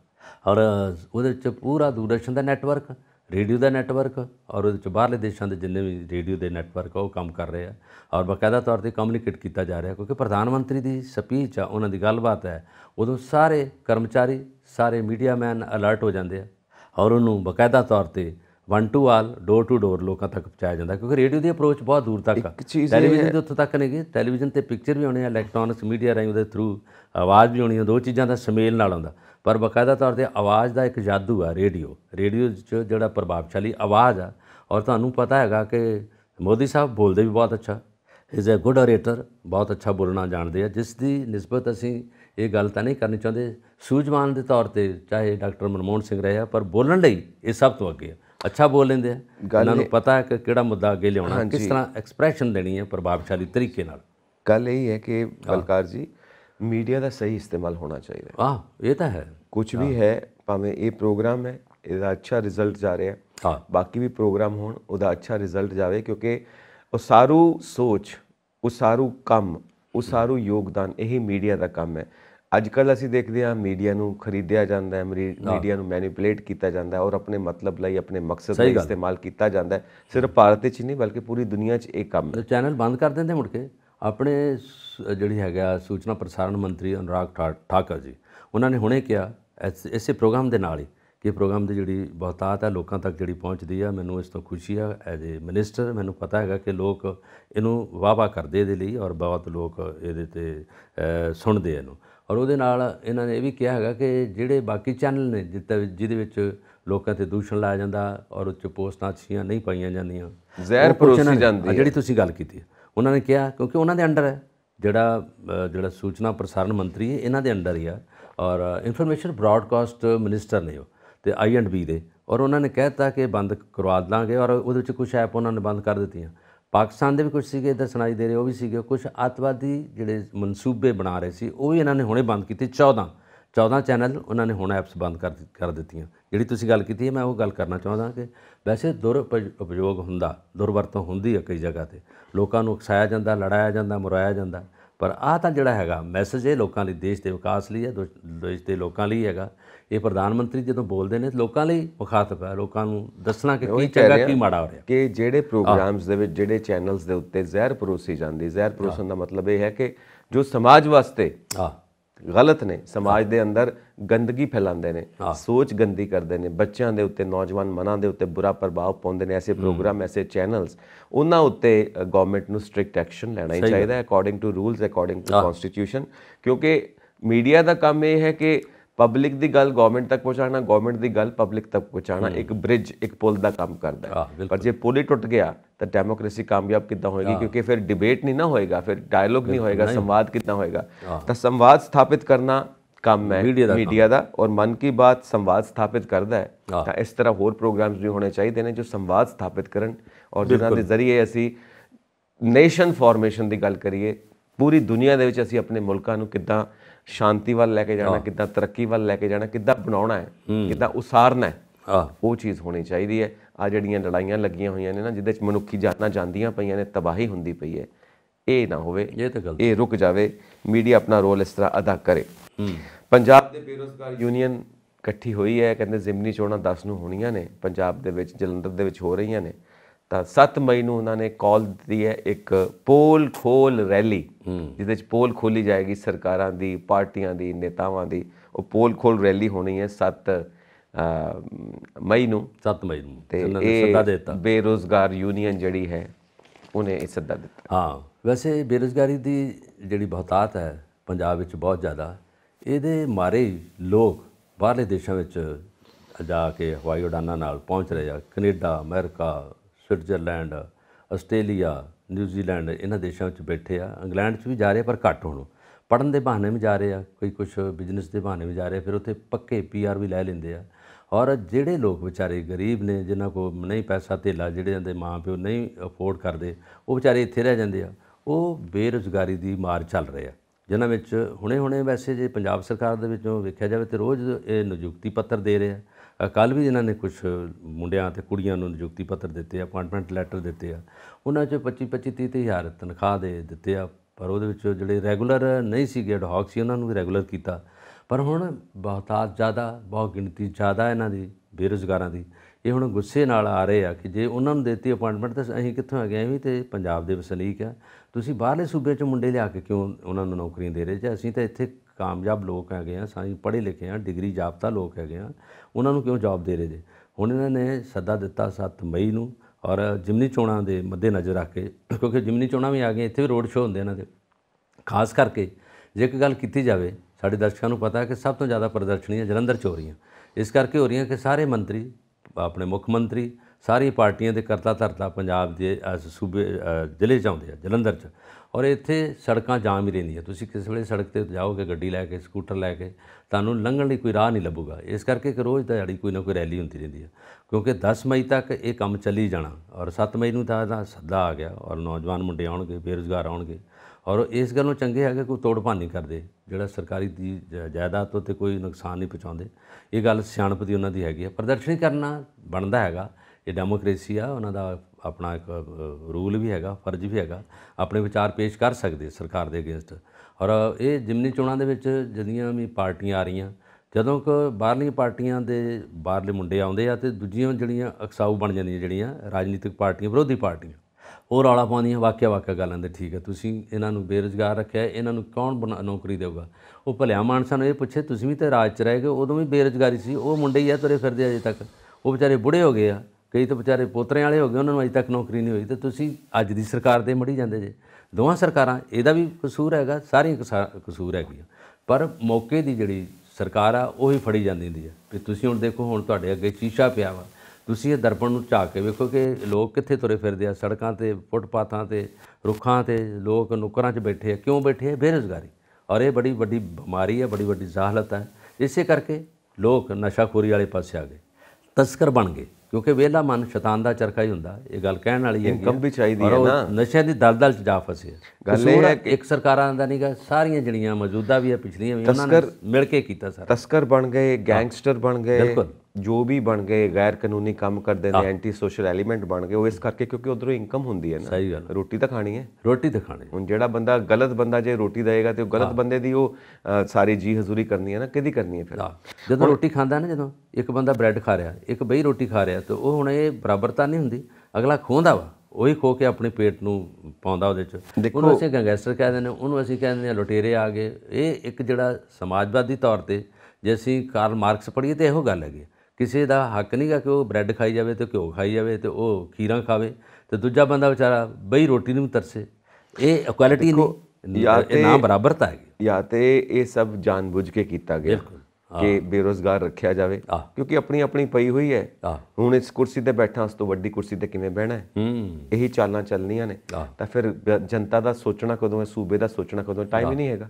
ਟਾਈਮ ਹੀ ਆਪਣੇ ਵਾਸਤੇ ਹੀ ਹੈ ਸਿਰਫ, ਤੇ ਆਪਣੇ ਪਰਿਵਾਰ ਨੂੰ ਕਿਵੇਂ ਸੈੱਟ ਕਰਨਾ ਹੈ, ਆਪਣੇ ਪਰਿਵਾਰ ਇੱਧਰ ਲੱਗੇ ਹੋਏ ਨੇ। ਜਾਣ ਬੁੱਝ ਕੇ ਜਾਂ ਤੇ ਨਹੀਂ ਕੀਤਾ ਗਿਆ, ਖਿਆਲ ਹੀ ਨਹੀਂ, ਖਿਆਲ ਆਪਣੇ ਵੱਲ ਹੈ, ਜਾਂ ਫਿਰ ਨਾ ਸਮਝ ਲੋਕ ਨੇ, ਇਹਨਾਂ ਨੂੰ ਪਤਾ ਹੀ ਨਹੀਂ। ਦੋਵਾਂ 'ਚ ਇੱਕ ਗੱਲ ਹੋ ਸਕਦੀ ਹੈ, ਪਰ ਨਾ ਸਮਝ ਤੇ ਲੱਗਦੇ ਨਹੀਂ। ਦੂਜਾ ਗੱਲ ਹੈ ਕਿ ਸਿਕਿਉਰਿਟੀ ਕਿੰਨੀ ਲਈ ਫਿਰਦੇ ਆ। ਔਰ ਜੋ ਸਿੱਧੂ ਨੇ ਵੀ ਕਿਹਾ ਕਿ ਮੈਨੂੰ ਵਾਈ ਸਿਕਿਉਰਿਟੀ ਨਹੀਂ, ਮੈਨੂੰ ਜੈਡ ਦਿਓ। ਜੈਡ ਸਿਕਿਉਰਿਟੀ ਜਿਹੜੀ ਹੈ ਪ੍ਰਾਈਮ ਮਿਨਿਸਟਰ ਕੋਲ ਹੁੰਦੀ ਹੈ, ਪ੍ਰੈਜ਼ੀਡੈਂਟ ਕੋਲ ਹੁੰਦੀ ਆ। ਔਰ ਉਹਨਾਂ ਨੇ ਜਦੋਂ ਜੇਲ੍ਹ 'ਚ ਚਲੇ ਗਿਆ, ਉਦੋਂ ਬਾਅਦ ਉਹਨਾਂ ਨੇ ਸਿਕਿਉਰਿਟੀ ਵਾਈ ਕਰ ਦਿੱਤੀ ਹੈ, ਜੈਡ ਲਾ ਲਈ ਉਹਨਾਂ ਨੇ। ਪਰ ਜੇ ਤੁਹਾਨੂੰ ਕਿਸੇ ਚੰਗੇ ਤਰੀਕੇ ਨਾਲ ਰਹੋਗੇ ਲੋਕਾਂ ਵਿੱਚ, ਅਤੇ ਲੋਕਾਂ ਨਾਲ ਤਰੀਕੇ ਨਾਲ ਕੰਮ ਕਰੋਗੇ, ਲੋਕਾਂ ਦੀਆਂ ਗੱਲਾਂ ਮੰਨੋਗੇ, security the no need of security. ਬਾਹਰਲੇ ਦੇਸ਼ਾਂ 'ਚ ਨਹੀਂ ਲੈਂਦੇ। ਤੁਸੀਂ ਆਹ ਹਿਮਾਚਲ 'ਚ ਦੇਖ ਲਓ, ਜਿੰਨੇ ਵੀ ਮਿਨਿਸਟਰ ਸਾਰਾ ਕੁਛ ਉਹ ਰਿੱਜ ਦੇ ਉੱਪਰ ਜਦੋਂ ਸ਼ਿਮਲੇ 'ਤੇ ਪਹੁੰਚਦੇ ਆ, ਇੱਦਾਂ ਹੀ ਤੁਰੇ ਫਿਰਦੇ, ਕੋਈ ਗੱਡੀ ਨਹੀਂ, ਕੁਛ ਨਹੀਂ। ਸਾਡੇ ਮਗਰ ਸਰਪੰਚ ਵੀ ਉਹਦੇ ਵਿੱਚ 25 ਬੰਦੇ ਮਗਰ ਲੱਗੇ ਆ, ਨੰਬਰਦਾਰ ਉਹਦੇ ਕੋਲ 40 ਬੰਦੇ ਹੈਗੇ। ਸ਼ਾਨ ਬਣਦੀ ਹੈ। ਅਧਿਆਏ ਜਿਹੜਾ MLA ਆ, ਉਹਦੇ ਕੋਲ ਦੂਜੇ ਤਰ੍ਹਾਂ ਦੇ ਲੋਕ ਹੈਗੇ ਆ, ਕਈ ਪਿੰਡਾਂ ਦੇ। ਤੁਸੀਂ ਆਪ ਦੇਖੋ ਨਾ, ਆਪ ਦੇਖੋ ਝੂਠੀ ਸ਼ਾਨ। ਹੁਣ ਤੁਸੀਂ ਆਏ, ਤੁਸੀਂ ਆਪਣੀ ਕਾਰ 'ਚ ਆਏ, ਇਕੱਲੇ ਆਏ ਤੇ ਕਾਰ ਲਗਾਈ ਸਾਈਡ ਤੇ ਜਾਂ ਬਾਈਕ ਤੇ ਆਏ, ਸਾਈਡ ਤੇ ਲਗਾਈ, ਆਰਾਮ ਨਾਲ ਪੌੜੀਆਂ ਚੜ੍ਹ ਕੇ ਸਟੂਡੀਓ ਆ ਗਏ। ਜੇ ਤੁਹਾਡੇ ਨਾਲ 10 ਕਾਰਾਂ ਹੋਣ, ਪਾਂ ਪਾਂ ਪੀ ਪੀ, ਪਿੱਛੇ ਅੱਗੇ ਸਿਕਿਉਰਿਟੀ, ਤੇ ਬਲਕਾਰ ਜੀ ਆ ਰਹੇ ਨੇ ਤੇ ਬਲਕਾਰ ਜੀ ਦੀ ਸ਼ਾਨ ਬਣ ਗਈ। ਔਰ ਮੈਂ ਵੀ ਇੱਦਾਂ ਖੜਾ ਹੋਊਂਗਾ, ਬਲਕਾਰ ਜੀ ਆ ਰਹੇ ਨੇ, ਇੰਨੀ ਸਿਕਿਉਰਿਟੀ ਹੈ ਤੇ ਮੈਂ ਪਹਿਲਾਂ ਵੈਲਕਮ ਕਰਾਂ। ਤਾਂ ਇਹ ਸਭ ਸ਼ਾਨ ਬਣਦੀ ਹੈ। ਕੰਮ ਕਰਦੇ ਹੋ ਨਹੀਂ ਕਰਦੇ ਹੋ ਉਹ ਗੱਲ ਹੈ ਹੀ ਨਹੀਂ, ਇਹ ਸ਼ਾਨ ਬਣਾਣੀ ਮਤਲਬ ਇਹ ਆਪਣਾ ਟਾਈਮ ਪੂਰਾ ਇੰਜੋਏ ਕਰਦੇ ਪਏ ਨੇ ਪਬਲਿਕ ਮਨੀ ਦੇ ਉੱਤੇ, ਪੂਰਾ ਟਾਈਮ ਇੰਜੋਏ ਕਰਦੇ ਪਏ ਨੇ। ਇਹਨਾਂ ਨੂੰ ਜ਼ੈਡ ਸਿਕਿਉਰਿਟੀ ਵੀ ਚਾਹੀਦੀ ਹੈ, ਇਹਨਾਂ ਨੂੰ ਬੰਗਲੇ ਵੀ ਚਾਹੀਦੇ ਨੇ, ਇਹਨਾਂ ਨੂੰ ਫੈਸਿਲਿਟੀ ਵੀ ਚਾਹੀਦੀ ਹੈ। ਜਨਤਾ ਨੂੰ ਕੀ ਚਾਹੀਦਾ ਉਹ ਸਾਡਾ ਸਰੋਕਾਰ ਨਹੀਂ ਹੈ, ਉਹ 5 ਸਾਲਾਂ ਬਾਅਦ ਦੇਖਾਂਗੇ। ਜਦੋਂ ਇਹਨਾਂ ਨੂੰ ਬੰਦਾ ਪੁੱਛੇ, ਜਦੋਂ ਤੁਸੀਂ ਪੜ੍ਹਦੇ ਸੀ, ਜਦੋਂ ਵੱਡੇ ਹੋਏ ਸੀ, ਜਦੋਂ ਘਰ ਸੀਗੇ, ਜਦੋਂ ਖੇਤਾਂ 'ਚ ਕੰਮ ਕਰਦੇ, ਸਿਕਿਉਰਿਟੀ ਨਾ ਕਰਦੇ ਸੀ, ਤੁਹਾਡੇ ਲੋਕ ਹੈਗੇ, ਤੁਸੀਂ ਲੋਕਾਂ ਨੂੰ ਚੰਗੀ ਤਰ੍ਹਾਂ ਪੇਸ਼ ਆਓ, ਤੇ ਕੌਣ ਮਾਰਦਾ ਕਿਸੇ ਨੂੰ? ਠੀਕ ਹੈ ਨਾ। ਇੱਕ ਅੱਧਾ ਕੋਈ ਕੇਸ ਹੋ ਸਕਦਾ ਕਿਸੇ ਦੀ ਚੜ੍ਹਤ ਨੂੰ ਦੇਖ ਕੇ, ਜਿੱਦਾਂ ਸਿੱਧੂ ਮੂਸੇਵਾਲੇ ਦੀ ਗੱਲ ਜਿਹੜੀ ਹੋਈ ਆ, ਜਾਂ ਕਤਲਕਾਂਡ ਹੋਇਆ, ਉਹ ਤਾਂ ਜਿਹੜਾ ਬਿਲਕੁਲ ਵੱਡੀ ਤਰਾਸਦੀ ਹੈ, ਵੱਡਾ ਦੁਖਾਂਤ ਹੈ ਪੰਜਾਬ ਲਈ। ਉਹਨਾਂ ਦੇ ਪੇਰੈਂਟਸ ਲਈ ਬੜਾ ਟੈਲੈਂਟਡ ਮੁੰਡਾ ਸੀਗਾ ਜਿਹਨੂੰ ਉਹਨਾਂ ਨੇ ਮੌਤ ਦੇ ਘਾਟ ਉਤਾਰ ਦਿੱਤਾ। ਇਹ ਤਾਂ ਹੁੰਦਾ, ਪਰ ਜਿਹੜਾ ਹੁਣ ਹਰ ਬੰਦਾ ਜਿਹੜਾ ਆਪਣੀ ਸਿਕਿਉਰਿਟੀ ਮੰਗੇ, ਤੇ ਇਹਦਾ ਮਤਲਬ ਫਿਰ ਸਿਕਿਉਰਿਟੀ ਰਹਿ ਗਈ ਤੇ ਬਾਕੀ ਬੰਦਿਆਂ ਦਾ ਤਾਂ ਕੰਮ ਰਿਹਾ ਹੀ ਕੋਈ ਨਹੀਂ ਹੈਗਾ। ਸਾਡੇ ਡਾਇਰੈਕਟਰ ਸੀ ਇੱਕ, ਉਹਨਾਂ ਦੀ ਡੈਥ ਹੋ ਗਈ ਆ ਦੂਰਦਰਸ਼ਨ ਦੇ। ਉਹਨਾਂ ਨੇ ਜਦੋਂ ਸਿਕਿਉਰਿਟੀ ਨਾਲ ਜਾਂਦੇ ਸੀ, ਮੈਂ ਕਹਿੰਦੇ ਮੈਨੂੰ ਹੋਰ ਤਰ੍ਹਾਂ ਲੱਗਦੀ, ਉਹ ਖਫਾ ਹੋ ਜਾਂਦੇ ਸੀ। ਯਾਰਾਂ ਦਾ ਮੈਂ ਇੰਡੀਪੈਂਡੈਂਟ ਸੋਚ ਨਹੀਂ ਸਕਦਾ। ਜਰਨਲਿਸਟ ਸੀਗੇ, ਬੜੇ ਕਾਬਲ ਬੰਦੇ ਸੀਗੇ। ਉਹਨਾਂ ਨੇ ਬੜੀ ਵਾਰੀ ਸਿਕਿਉਰਿਟੀ ਪਿੱਛੇ ਹਟਾ ਕੇ ਤੇ ਆਪ ਹੀ ਗੱਡੀ 'ਤੇ ਜਾਂਦੇ ਨੇ, ਕੌਣ ਮਾਰ ਦੂ ਯਾਰ, ਜੇ ਮਾਰ ਵੀ ਦਊਗਾ ਤਾਂ ਕੀ, ਕੋਈ ਇੱਦਾਂ ਦੀ ਗੱਲ ਨਹੀਂ, ਮੇਰੇ ਨਾਲ ਘਾਟਾ ਪੈ ਚੱਲਿਆ। ਉਹ ਇਸ ਤਰ੍ਹਾਂ ਦੇ ਦਲੇਰ ਬੰਦੇ ਸੀ। ਇਹ ਸੋਚ ਰੱਖਣੀ ਚਾਹੀਦੀ ਹੈ। ਹੁਣ 25 ਬੰਦੇ ਤੇ ਸਿਕਿਉਰਿਟੀ ਦੇ ਲਏ ਜੇ ਨਾਲ, ਉਹ ਵਿਚਾਰੇ ਹੋਰ ਕੰਮ ਨਹੀਂ ਕਰ ਸਕਦੇ, ਉਹਨਾਂ ਨੂੰ ਕੋਈ ਹੋਰ ਆਪਣੇ ਪੰਜਾਬ ਦਾ ਕੰਮ ਦਿਓ। ਤੁਹਾਡੇ ਆਲੇ ਦੁਆਲੇ ਘੁੰਮਦੇ ਰਹਿਣਗੇ, ਫਿਰ ਚਾਹ ਤੁਸੀਂ ਪਿਆਉਂਦੇ ਨਹੀਂ, ਰੋਟੀ ਉਹਨਾਂ ਨੂੰ ਖਵਾਉਂਦੇ, ਉਹ ਵੀ ਰੋਟੀ ਆਪਣੀ ਖਾਂਦੇ ਆ। ਬੱਚਿਆਂ ਦੇ ਲਈ 24 ਆਵਰ ਤੁਹਾਡੇ ਨਾਲ ਘੁੰਮਦੇ ਰਹਿੰਦੇ। ਇਹ ਕਿੱਧਰ ਦੀ ਵੱਡੀ ਜਿਹੜੀ ਹੈਗੀ ਸ਼ੇਖੀ ਹੈਗੀ। ਹਾਂ, ਕੀ ਬਣਿਆ ਪਿਆ ਮਾਹੌਲ, ਵੈਸੇ ਦੇਖਣ ਵਾਲੀ ਗੱਲ ਹੈ। ਚਲੋ ਉਹ ਕੀ ਕਹਿੰਦੇ ਨੇ ਹੁਣ, ਉਹ ਬੇਰੁਜ਼ਗਾਰ ਇਕੱਠੇ ਹੋ ਕੇ ਸਾਰੇ ਕੀ ਕਰਦੇ ਨੇ, ਦੇਖੋ ਇਹਦੇ ਤਾਂ ਇੱਕ ਮਜ਼ਾਕ ਵੀ ਬਣਿਆ ਹੋਇਆ ਕਿ ਟੈਲੀਵਿਜ਼ਨ ਤੇ ਇੱਕ ਸ਼ੋਅ ਚੱਲਦਾ ਸੀ ਬੇਰੁਜ਼ਗਾਰਾਂ ਦੇ ਵਾਸਤੇ, ਕਿ ਰੋਜ਼ਗਾਰ ਸਮਾਚਾਰ, ਕਿ ਰੋਜ਼ਗਾਰ ਕਿੱਥੇ ਕਿੱਥੇ ਨੇ, ਤੁਸੀਂ ਅਪਲਾਈ ਕਰੋ। ਔਰ ਰੋਜ਼ਗਾਰ ਸਮਾਚਾਰ ਪੜ੍ਹਨ ਵਾਲਾ ਮੁੰਡਾ ਸੀ ਜਿਹੜਾ, ਉਹਨੇ ਰੋਜ਼ਗਾਰ ਸਮਾਚਾਰ ਪੜ੍ਹੇ। ਉਸ ਤੋਂ ਬਾਅਦ ਕਹਿੰਦਾ ਸਤਿ ਸ੍ਰੀ ਅਕਾਲ ਜੀ, ਅਗਲੇ ਹਫਤੇ ਫਿਰ ਮਿਲਾਂਗੇ, ਜਾਂਦੇ ਜਾਂਦੇ ਇੱਕ ਬੇਨਤੀ ਹੈ, ਤੁਹਾਡੀ ਨਜ਼ਰ 'ਚ ਕੋਈ ਚੰਗੀ ਜੀ ਨੌਕਰੀ ਹੋਵੇ ਮੈਨੂੰ ਦੱਸ ਦਿਓ, ਮੈਂ ਵੀ ਬੇਰੁਜ਼ਗਾਰ ਹੀ ਹਾਂ। ਉਹ ਤਾਂ ਪ੍ਰੈਜ਼ੈਂਟਰ ਹੀ ਨਾ, ਫਿਰ ਪ੍ਰੈਜ਼ੈਂਟਰ ਵੀ ਬੇਰੁਜ਼ਗਾਰ, ਪ੍ਰੈਜ਼ੈਂਟਰ ਵਿਚਾਰੇ ਵੇਲੇ। ਆਹ ਹਾਲਤ ਹੈ, ਦੇਖੋ ਕੀ ਬਣਦਾ ਹੈ। ਵੈਸੇ ਗੱਲ ਇਹ ਹੈ ਕਿ ਸ਼ੁਰੂ ਤੋਂ ਹੀ ਨਾ ਜਦੋਂ ਨੀਂਹ ਧਰੀ ਜਾਣੀ ਚਾਹੀਦੀ ਸੀ ਪੰਜਾਬ ਦੇ ਵਿੱਚ, ਨੋ ਡਾਊਟ ਕੈਰੋ ਸਾਹਿਬ ਔਰ ਬਹੁਤ ਵੱਡੇ ਵੱਡੇ ਕਾਬਿਲ ਬੰਦੇ ਆਏ ਨੇ, ਪਰ ਫਿਰ ਵੀ ਜੋ ਕਮੀਆਂ ਊਣਤਾਈਆਂ ਸ਼ੁਰੂ ਤੋਂ ਰਹਿ ਗਈਆਂ ਉਹ ਵਧੀ ਗਈਆਂ ਨੇ। ਜਿਵੇਂ ਗੱਡੀ ਜਿਹੜੀ ਹੈ ਨਾ, ਟ੍ਰੇਨ ਜਿਹੜੀ ਸ਼ੁਰੂ ਤੋਂ ਲੇਟ ਹੋ ਜਾਵੇ, ਉਹ ਲੇਟ ਹੋਈ ਜਾਂਦੀ ਔਰ ਸਭ ਤੋਂ ਅਖੀਰ 'ਚ ਪਹੁੰਚਦੀ ਹੈ। ਉਹ ਕੰਮ ਇੱਥੇ ਹੋਇਆ ਪਿਆ, ਇਹ ਲੇਟ ਹੀ ਆ, ਲੇਟ ਗੱਡੀ ਚੱਲਦੀ ਪਈ ਹੈ। ਚਲੋ ਹੁਣ ਅੱਗੇ ਵਧੀਏ। ਦੇਸ਼ ਧਰੋਹ ਕਾਨੂੰਨ ਨੂੰ ਚੁਣੌਤੀ ਦੇਣ ਵਾਲੀਆਂ ਅਰਜ਼ੀਆਂ ਦੀ ਸੁਣਵਾਈ ਢਲ ਗਈ ਹੈ ਸੁਪਰੀਮ ਕੋਰਟ ਵੱਲੋਂ। ਹਾਂ, ਇਹ ਦੇਸ਼ ਧਰੋਹ ਦਾ ਜਿਹੜਾ ਮਾਮਲਾ ਹੈ, ਇਹ ਵੈਸੇ ਬੜੀ ਦੇਰ ਤੋਂ ਚੱਲਦਾ ਆ ਰਿਹਾ। ਬਹੁਤ ਲੋਕਾਂ 'ਤੇ ਇਹ ਜਿਹੜੇ ਮਾਮਲੇ ਜਾਂ ਕੇਸ ਨਾਮਜ਼ਦ ਹੋਏ ਆ, ਔਰ ਸੈਸ਼ਨ ਕੋਰਟ ਤੋਂ ਲੈ ਕੇ ਹਾਈ ਕੋਰਟ, ਫਿਰ ਸੁਪਰੀਮ ਕੋਰਟ ਤੱਕ ਜਾਂਦੇ ਆ। ਇਹ ਜਿਹੜਾ ਹੈਗਾ ਸੰਵਿਧਾਨ ਦੀ ਧਾਰਾ 120 ਦੇ ਨਾਲ ਮਿਲਦਾ, ਔਰ ਉਹਦੇ ਵਿੱਚ ਜਿਹੜੇ ਵੀ ਕਾਨੂੰਨ ਬਣੇ ਆ, ਉਹਨਾਂ ਨੂੰ ਕੁਝ ਲੋਕਾਂ ਨੇ ਉਸ ਤਰ੍ਹਾਂ ਦਾ ਚੈਲੰਜ ਵੀ ਕੀਤਾ, ਉਹਦੇ 'ਤੇ ਅਰਜ਼ੀਆਂ ਵੀ ਲਾਈਆਂ। ਕਈਆਂ ਨੇ ਉਹਨਾਂ ਨੂੰ ਮਾੜਾ ਕਿਹਾ, ਕਈਆਂ ਨੇ ਉਹਨੂੰ ਚੰਗਾ ਕਿਹਾ, ਔਰ ਉਹਨਾਂ ਦੀ ਸੁਣਵਾਈ ਜਿਹੜੀ ਆ ਉਹ ਸੁਪਰੀਮ ਕੋਰਟ ਦੀ ਜਿਹੜੀ ਇੱਕ ਬੈਂਚ ਬਣਿਆ, ਉਹਦੇ 'ਚ ਚੰਦਰਚੂੜ ਜੀ ਦੀ ਅਗਵਾਈ 'ਚ ਜਿਹੜੇ ਚੀਫ ਜਸਟਿਸ ਨੇ ਸੁਪਰੀਮ ਕੋਰਟ ਦੇ, ਉਹਨਾਂ ਨੇ ਕਾਰਵਾਈ ਨੂੰ ਪੂਰਾ ਮੱਦੇਨਜ਼ਰ ਰੱਖਿਆ। ਉਹਨਾਂ ਨੇ ਕਿਹਾ ਕਿ ਇੱਦਾਂ ਦੇ ਮਸਲੇ ਬਹੁਤ ਆਏ ਆ, ਔਰ ਇਹੋ ਜਿਹੇ ਮਸਲੇ ਨਹੀਂ ਹੋਣੇ ਚਾਹੀਦੇ। ਇਹਦੇ ਨਾਲ ਲੋਕਾਂ ਦੀ ਹੱਦ ਤੱਕ ਵੀ ਆ, ਦੇਸ਼ ਦੀ ਹੱਦ ਤੱਕ ਵੀ ਆ। ਉਹਦੇ ਨਾਲ ਕੋਰਟ ਦਾ ਜਿਹੜਾ ਹੈਗਾ ਸਾਰਾ ਸਮਾਂ ਬਰਬਾਦ ਵੀ ਹੁੰਦਾ, ਔਰ ਉਹ ਕਹਿੰਦੇ ਗਾਏ ਬਗਾਏ ਲੋਕ ਇੱਦਾਂ ਦੀਆਂ ਅਰਜ਼ੀਆਂ ਪਾਉਂਦੇ ਰਹਿੰਦੇ ਆ। ਇੱਕ ਤਾਂ ਉਹਨਾਂ ਲੋਕਾਂ ਨੂੰ ਇਸ ਗੱਲ ਤੋਂ ਦੂਰ ਰਹਿਣਾ ਚਾਹੀਦਾ। ਦੇਸ਼ ਧਰੋਹ ਤਾਂ ਨਹੀਂ ਹੋਣਾ ਚਾਹੀਦਾ ਜਦੋਂ ਤੁਸੀਂ ਉਸ ਦੇਸ਼ ਦੇ ਵਾਸੀ ਜੇ, ਜਿਸ ਦੇਸ਼ ਨੇ ਤੁਹਾਨੂੰ ਸਾਰਾ ਕੁਝ ਦੇਣਾ, ਉਹਦੀ ਪ੍ਰੋਪਰਟੀ ਨਾਲ ਤੁਸੀਂ ਪਿਆਰ ਕਰੋ, ਉਹਦੇ ਲੋਕਾਂ ਨਾਲ, ਉਹਦੀ ਧਰਤੀ ਨਾਲ ਪਿਆਰ ਕਰੋ। ਉਹ ਤੁਹਾਡੀ ਮਾਂ ਵਾ, ਉਹ ਜ਼ਮੀਨ। ਤੁਹਾਨੂੰ ਉਸ ਗੱਲ 'ਤੇ ਨਹੀਂ ਹੋਣਾ ਚਾਹੀਦਾ ਕਿ ਉਹਦੇ ਨਾਲ ਧਰੋਹ ਕਰ ਜਾਓ, ਉਹਦੇ ਨਾਲ ਇਸ ਤਰ੍ਹਾਂ ਦਾ ਕੰਮ ਕਰ ਜਾਓ ਕਿ ਤੁਸੀਂ ਆਪਣੀ ਮਾਂ ਨੂੰ ਮਤਰੇਆ ਦੇ ਤੌਰ 'ਤੇ, ਮਤਰੇਏ ਪੁੱਤ ਦੀ ਤਰ੍ਹਾਂ ਨਾਮ ਅਪਣਾਓ। ਤੁਸੀਂ ਆਪਣੇ ਤਰੀਕੇ ਨਾਲ ਚੱਲੋ। ਗੱਲ ਤਾਂ ਸਹੀ ਉਹਨਾਂ ਦੀ, ਔਰ ਉਹਨਾਂ ਨੇ ਕਿਹਾ ਕਾਨੂੰਨੀ ਜਿਊਰੀ 'ਚ ਇਹ ਨਹੀਂ ਹੋਣਾ ਚਾਹੀਦਾ ਮਸਲੇ, ਔਰ ਇਹਦੇ 'ਚ ਜਿਹੜੀਆਂ ਧਾਰਾਂ ਲੱਗੀਆਂ ਨੇ ਜਾਂ ਜੋ ਕੁਛ ਹੈਗਾ ਜਿਹੜੇ ਬੰਦਿਆਂ 'ਤੇ, ਉਹਨਾਂ ਨੂੰ ਅਸੀਂ ਮਾਫੀ ਦੇਵਾਂਗੇ। ਜਿਨ੍ਹਾਂ ਦੀ ਸਜ਼ਾ ਹੋਈਆਂ ਉਹਨਾਂ ਨੂੰ ਅਸੀਂ ਘਰ ਪਹੁੰਚਾਵਾਂਗੇ। ਪਰ ਇਸ ਗੱਲ ਨੂੰ ਹੈਗਾ ਕਿ ਆਉਣ ਵਾਲਾ ਸਮਾਂ ਜਿਹੜਾ ਫਿਊਚਰ ਆ ਜਾਂ ਭਵਿੱਖ ਹੈ, ਉਹਦੇ ਵਿੱਚ ਉਹਨੂੰ ਕਾਲਾ ਨਾ ਕਰੋ, ਉਹਨੂੰ ਉਸੇ ਤਰ੍ਹਾਂ ਦਾ ਉਜਲ ਰਹਿਣ ਦਿਓ, ਉਹਨੂੰ ਚਿੱਟਾ ਦਿਨ ਦੀ ਤਰ੍ਹਾਂ ਖਿੜਨ ਦਿਓ। ਔਰ ਇਹ ਪੰਜਾਬ ਦੀ ਮਸਲਾ ਨਹੀਂ ਗਾ, ਪੂਰੇ ਹਿੰਦੁਸਤਾਨ ਦਾ ਮਸਲਾ ਹੈਗਾ। ਔਰ ਜਦੋਂ ਸੁਪਰੀਮ ਕੋਰਟ ਚਲ ਜਾਂਦਾ, ਉਦੋਂ ਅੱਗੇ ਤਾਂ ਹੈ ਕੋਈ ਨਹੀਂ, ਉਦੋਂ ਅੱਗੇ ਤਾਂ ਫਿਰ ਰਾਸ਼ਟਰਪਤੀ ਰਹਿ ਗਏ, ਉਹਨਾਂ ਤੱਕ ਮਸਲਾ ਹੁੰਦਾ। ਪਰ ਇਹਨਾਂ ਨੇ ਹੁਣ ਉਹਦੇ 'ਤੇ ਵਿਚਾਰ ਕਰ ਰਹੇ ਆ, ਉਹ ਧਾਰਾ ਦੀ ਜਿਹੜੀ ਕਾਨੂੰਨੀ ਕਾਰਵਾਈ ਦੇ ਨਾਲ ਸੰਕਲਿਤ ਕਰ ਦਿੱਤਾ। ਔਰ ਮੇਰਾ ਖਿਆਲ ਹੈ ਕਿ ਥੋੜ੍ਹੇ ਦੇਰ ਤੱਕ ਉਹਨੂੰ ਅੱਗੇ ਪਾਉਣਗੇ। ਕੋਈ ਅਰਜੀ 'ਤੇ ਅਰਜੀ ਆ ਰਹੀ ਆ, ਉਹ 'ਚ ਜਾਚਕਾ ਦਾਇਰ ਕਰ ਰਹੇ ਲੋਕ, ਕਿਉਂਕਿ ਕੁਛ ਤਾਂ ਬਚਣਾ ਚਾਹੁੰਦੇ ਆ, ਕੁਛ ਉਹਨੂੰ ਚਾਹੁੰਦੇ ਆ ਵੀ ਇਹਨੂੰ ਬਿਲਕੁਲ ਸਫਾਇਆ ਹੀ ਕਰ ਦਿਓ, ਅੱਗੇ ਤੋਂ ਨਾ ਆਵੇ।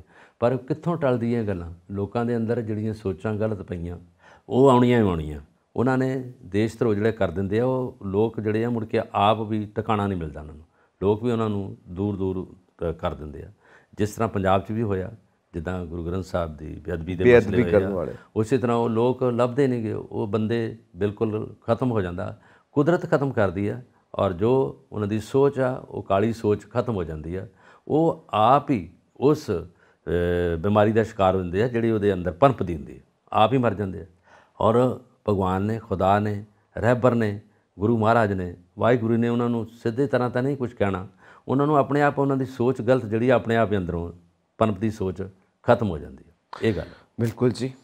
ਚਲੋ ਹੁਣ ਅੱਗੇ ਵਧੀਏ ਆਪਾਂ। ਜ਼ਰੂਰ। ਨਫ਼ਰਤੀ ਤਕਰੀਰਾਂ ਦਾ ਰੁਝਾਨ ਰੋਕਣ ਲਈ ਸੁਪਰੀਮ ਕੋਰਟ ਵੱਲੋਂ ਆਦੇਸ਼ ਜਾਰੀ। ਮੈਂ ਕਿਹਾ ਸੁਪਰੀਮ ਕੋਰਟ ਦੀਆਂ ਗੱਲਾਂ ਇਕੱਠੀਆਂ ਲੈ ਲਈਆਂ, ਉਹਦੇ ਨਾਲ ਲੱਗਦੇ। ਹਾਂ, ਜਿਹੜੇ ਭਾਸ਼ਣ ਹੋ ਰਹੇ ਆ, ਤਕਰੀਰਾਂ ਹੋ ਰਹੀਆਂ, ਜਿਹਦੇ ਵਿੱਚ ਰਾਜਨੀਤਾ ਨੇ, ਉਹਦੇ 'ਚ ਜਿਹੜੇ ਲੀਡਰ ਨੇ, ਉਹਦੇ 'ਚ ਪੰਜਾਬ ਦੇ ਵੀ ਆ, ਉੱਧਰ ਹਿੰਦੁਸਤਾਨ ਦੇ ਪੂਰੇ ਹੈਗੇ ਆ, ਦਿੱਲੀ 'ਚ ਖਾਸ ਤੌਰ 'ਤੇ ਬੈਠੇ ਨੇ। ਔਰ ਉਹ ਜਦੋਂ ਇਸ ਤਰ੍ਹਾਂ ਦੀਆਂ ਨਫ਼ਰਤ ਭਰੀਆਂ ਤਕਰੀਰਾਂ ਕਰਦੇ ਆ, ਲੋਕਾਂ 'ਚ ਅਹਿੰਸਾ ਫੈਲਦੀ ਆ। ਹਿੰਸਾ ਫੈਲਣ ਨਾਲ ਲੋਕਾਂ ਦੇ ਵਿੱਚ ਸ਼ਾਂਤੀ ਨਹੀਂ ਰਹਿੰਦੀ। ਲੋਕ ਸ਼ੁਰੇਬਾਜ਼ੀ, ਲੜਾਈ, ਨੁਕਸਾਨ ਪਹੁੰਚਾਉਣਾ, ਰਾਹ ਰੋਕਣੇ ਲੋਕਾਂ ਦੇ, ਉਹ ਆ। ਫਿਰ ਨੇਤਾ ਜਿਹੜੇ ਹੈਗੇ ਉਹਨਾਂ ਨੂੰ ਮਾਰਨ ਤੱਕ ਚੱਲ ਜਾਂਦੇ ਆ। ਬੜਾ ਕੁਛ ਹੋਇਆ। ਇਹ ਸਿਰਫ ਹਿੰਦੁਸਤਾਨ 'ਚ ਨਹੀਂ, ਬਾਹਰਲੇ ਦੇਸ਼ਾਂ 'ਚ, ਜਾਪਾਨ 'ਚ ਦੇਖੋ, ਖੜੇ ਖੜੋਤੇ ਉਹਨਾਂ ਦੇ ਪ੍ਰਾਈਮ ਮਿਨਿਸਟਰ ਉਹਨਾਂ ਨੇ ਮਾਰਤਾ। ਉਦੋਂ ਬਾਅਦ ਪਾਕਿਸਤਾਨ 'ਚ ਬੜਾ ਕੁਛ ਹੁੰਦਾ ਇਸੇ ਤਰ੍ਹਾਂ ਦਾ। ਨਫ਼ਰਤੀ ਭਾਸ਼ਣ ਜਿਹੜੇ ਹੁੰਦੇ ਆ ਨਾ, ਇਹ ਲੋਕਾਂ ਨੂੰ ਉਕਸਾਉਂਦੇ ਆ। ਫਿਰ ਖਾਸ ਕਰਕੇ ਨੌਜਵਾਨਾਂ ਨੂੰ, ਜਦੋਂ ਤੁਸੀਂ ਬੋਲਦੇ ਜੇ ਹੈ ਨਾ, ਤਾਂ ਕਿਸੇ ਦੇ ਅਗੇਂਸਟ ਬੋਲਦੇ ਜੇ, ਨਫ਼ਰਤ ਨਾਲ ਭਰੇ ਪ੍ਰਚਾਰ ਕਰਦੇ ਜੇ, ਉਹ ਲੋਕਾਂ ਦੇ ਜ਼ਿਹਨ 'ਚ ਬਹਿ ਜਾਂਦੇ ਆ। ਆਹ ਬੰਦਾ ਇੱਦਾਂ ਦਾ, ਆਹ ਦੇਖੋ ਲੀਡਰ ਕੀ ਬੋਲ ਰਿਹਾ, ਲਓ ਜੀ ਇਹਨੂੰ ਟਿਕਾਣੇ ਪਹੁੰਚਾ ਦਿਓ। ਉਹ ਫਿਰ ਗੈਂਗ ਬਣ ਕੇ ਜਾਂ ਉਹਦੇ ਵਿੱਚ ਨੁਕਸਾਨ ਪਹੁੰਚਾਉਣ ਦੇ ਹਥਿਆਰ ਰੱਖ ਲੈਂਦੇ ਆ। ਖਾਸ ਤੌਰ 'ਤੇ ਜਿਹੜੇ ਮੁਸਲਿਮ ਕੰਟਰੀ ਆ, ਇਰਾਨ, ਉਹਦੇ ਵਿੱਚ ਪਾਕਿਸਤਾਨ, ਅਫਗਾਨਿਸਤਾਨ, ਔਰ ਉਹਦੇ ਵਿੱਚ ਜਿੰਨਾ ਅਰਬ ਕੰਟਰੀ ਆ, ਬੜਾ ਕੁਛ ਹੁੰਦਾ ਉੱਥੇ। ਔਰ ਇਸ ਤਰ੍ਹਾਂ ਦੇ ਨਫ਼ਰਤੀ ਭਾਸ਼ਣਾਂ ਨਾਲ, ਔਰ ਉਹ ਉਰਦੂ ਜ਼ਬਾਨ 'ਚ, ਔਰ ਉਹਦੇ 'ਚ ਅਰਬੀ ਵੀ ਬੋਲੀ ਜਾਂਦੀ ਹੈ, ਫਾਰਸੀ ਵੀ ਬੋਲੀ ਜਾਂਦੀ ਹੈ ਉੱਥੋਂ ਦੇ ਲੋਕਾਂ ਲਈ। ਔਰ ਜਿਸ ਤਰ੍ਹਾਂ ਸਾਡੀ ਮਾਤਰੀ ਭਾਸ਼ਾ ਪੰਜਾਬੀ ਆ, ਗੁਰਮੁਖੀ ਆ, ਔਰ ਅਸੀਂ ਤਾਂ ਉਹਦੇ 'ਚ ਬੋਲਦੇ ਹਾਂ। ਸਾਡੇ ਨੇਤਾ ਵੀ ਕਿਹੜੇ ਘੱਟ ਆ, ਉਹ ਵੀ ਬੋਲਦੇ ਆ। ਔਰ ਖਾਸ ਕਰਕੇ ਜੰਤਰ ਮੰਤਰ ਦਾ ਆਲਾ ਦੁਆਲਾ ਦਾ ਜਿਹੜੇ ਬਾਕੀ ਨੇਤਾ ਉੱਥੇ ਆਉਂਦੇ ਆ, ਲੋਕਾਂ ਨੂੰ ਸੰਬੋਧਨ ਜਦੋਂ ਕਰਦੇ ਆ, ਉਹਦੇ ਵਿੱਚ ਇੰਨਾ ਕੁਛ ਜ਼ਹਿਰ ਮਿਲਿਆ ਭਾਸ਼ਣ ਕਰਦੇ ਆ, ਲੋਕ ਲੜਨ ਤੱਕ ਜਾਂਦੇ ਆ। ਇਹ ਗਲਤ ਗੱਲ ਹੈ। ਪਰ ਇਹ 'ਤੇ ਰੋਕ ਲਾਉਣ ਲਈ ਸੁਪਰੀਮ ਕੋਰਟ ਅੱਗੇ ਆ ਗਈ ਆ, ਔਰ ਉਹਨਾਂ ਨੇ ਇਹਦੇ 'ਤੇ ਧਾਰਾ ਲਾ ਦੇਣਗੇ ਕਿ ਜਿਹੜਾ ਵੀ ਨਫ਼ਰਤੀ ਭਾਸ਼ਣ ਪ੍ਰਚਾਰ ਕਰੇਗਾ, ਉਹ 'ਤੇ ਧਾਰਾ ਲਾ ਕੇ ਉਹ ਸਿੱਖਾਂ ਅੰਦਰ ਬੰਦ ਹੋਊਗਾ, ਸਲਾਖਾਂ ਅੰਦਰ ਬੰਦ ਹੋਊਗਾ। ਔਰ ਇਹ ਦੇਖੋ, ਇਹ ਜੇ ਡਰਾਵਾ ਜੇ ਉਹ 'ਤੇ ਧਾਰਾ ਲੱਗ ਜਾਂਦੀ ਹੈ, ਤਾਂ ਲੋਕ ਹੋ ਸਕਦਾ ਸੰਕੋਚ ਕਰਨਗੇ ਗਲਤ ਬੋਲਣ ਤੋਂ ਸਾਰੇ ਇੰਡੀਆ 'ਚ। ਦੇਖੋ ਉਹ ਤਾਂ ਹੈ ਹੀ ਹੈ। ਸਾਡੇ ਇੱਥੇ ਵੀ ਤਾਂ ਬੜਾ ਫੈਸ਼ਨ ਹੈ ਨਾ, ਪਹਿਲਾਂ ਕਹਿ ਦੇਣਗੇ ਗੱਲ, ਫਿਰ ਬਾਅਦ 'ਚ ਮੈਂ ਆਪਣੇ ਸ਼ਬਦ ਵਾਪਸ ਲੈਣਾ। ਸਹੀ ਗੱਲ। ਉਹ ਸ਼ਬਦ ਵਾਪਸ ਵੀ ਆ ਜਾਂਦੇ ਨੇ।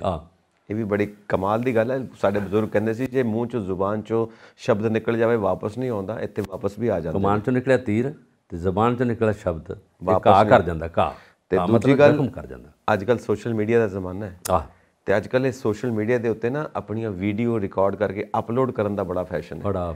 ਕੁੰਡਾ ਲਾ ਕੇ ਆਰਾਮ ਨਾਲ ਘਰ ਬਹਿ ਕੇ ਤੇ ਕੈਮਰੇ ਦੇ ਅੱਗੇ ਥਾਪੀਆਂ ਮਾਰ ਮਾਰ ਕੇ, ਉਹ ਤੂੰ ਬਾਹਰ ਨਿਕਲ, ਉਹ ਤੂੰ ਡੇਟ ਦੱਸ, ਉਹ ਤੂੰ ਟਾਈਮ ਦੱਸ, ਮੈਂ ਪਹੁੰਚਦਾ ਉੱਥੇ। ਵੀਡੀਓ ਅਪਲੋਡ ਕਰ ਦੇਣੀ ਹੈ। ਜਦੋਂ ਬਾਅਦ ਵਿੱਚ ਫਿਰ ਛਿੱਤਰੋ ਛਿੱਤਰੀ ਹੁੰਦੇ ਨੇ, ਤੇ ਫਿਰ ਬਾਅਦ 'ਚ ਮਾਫੀਆਂ ਮੰਗੋ।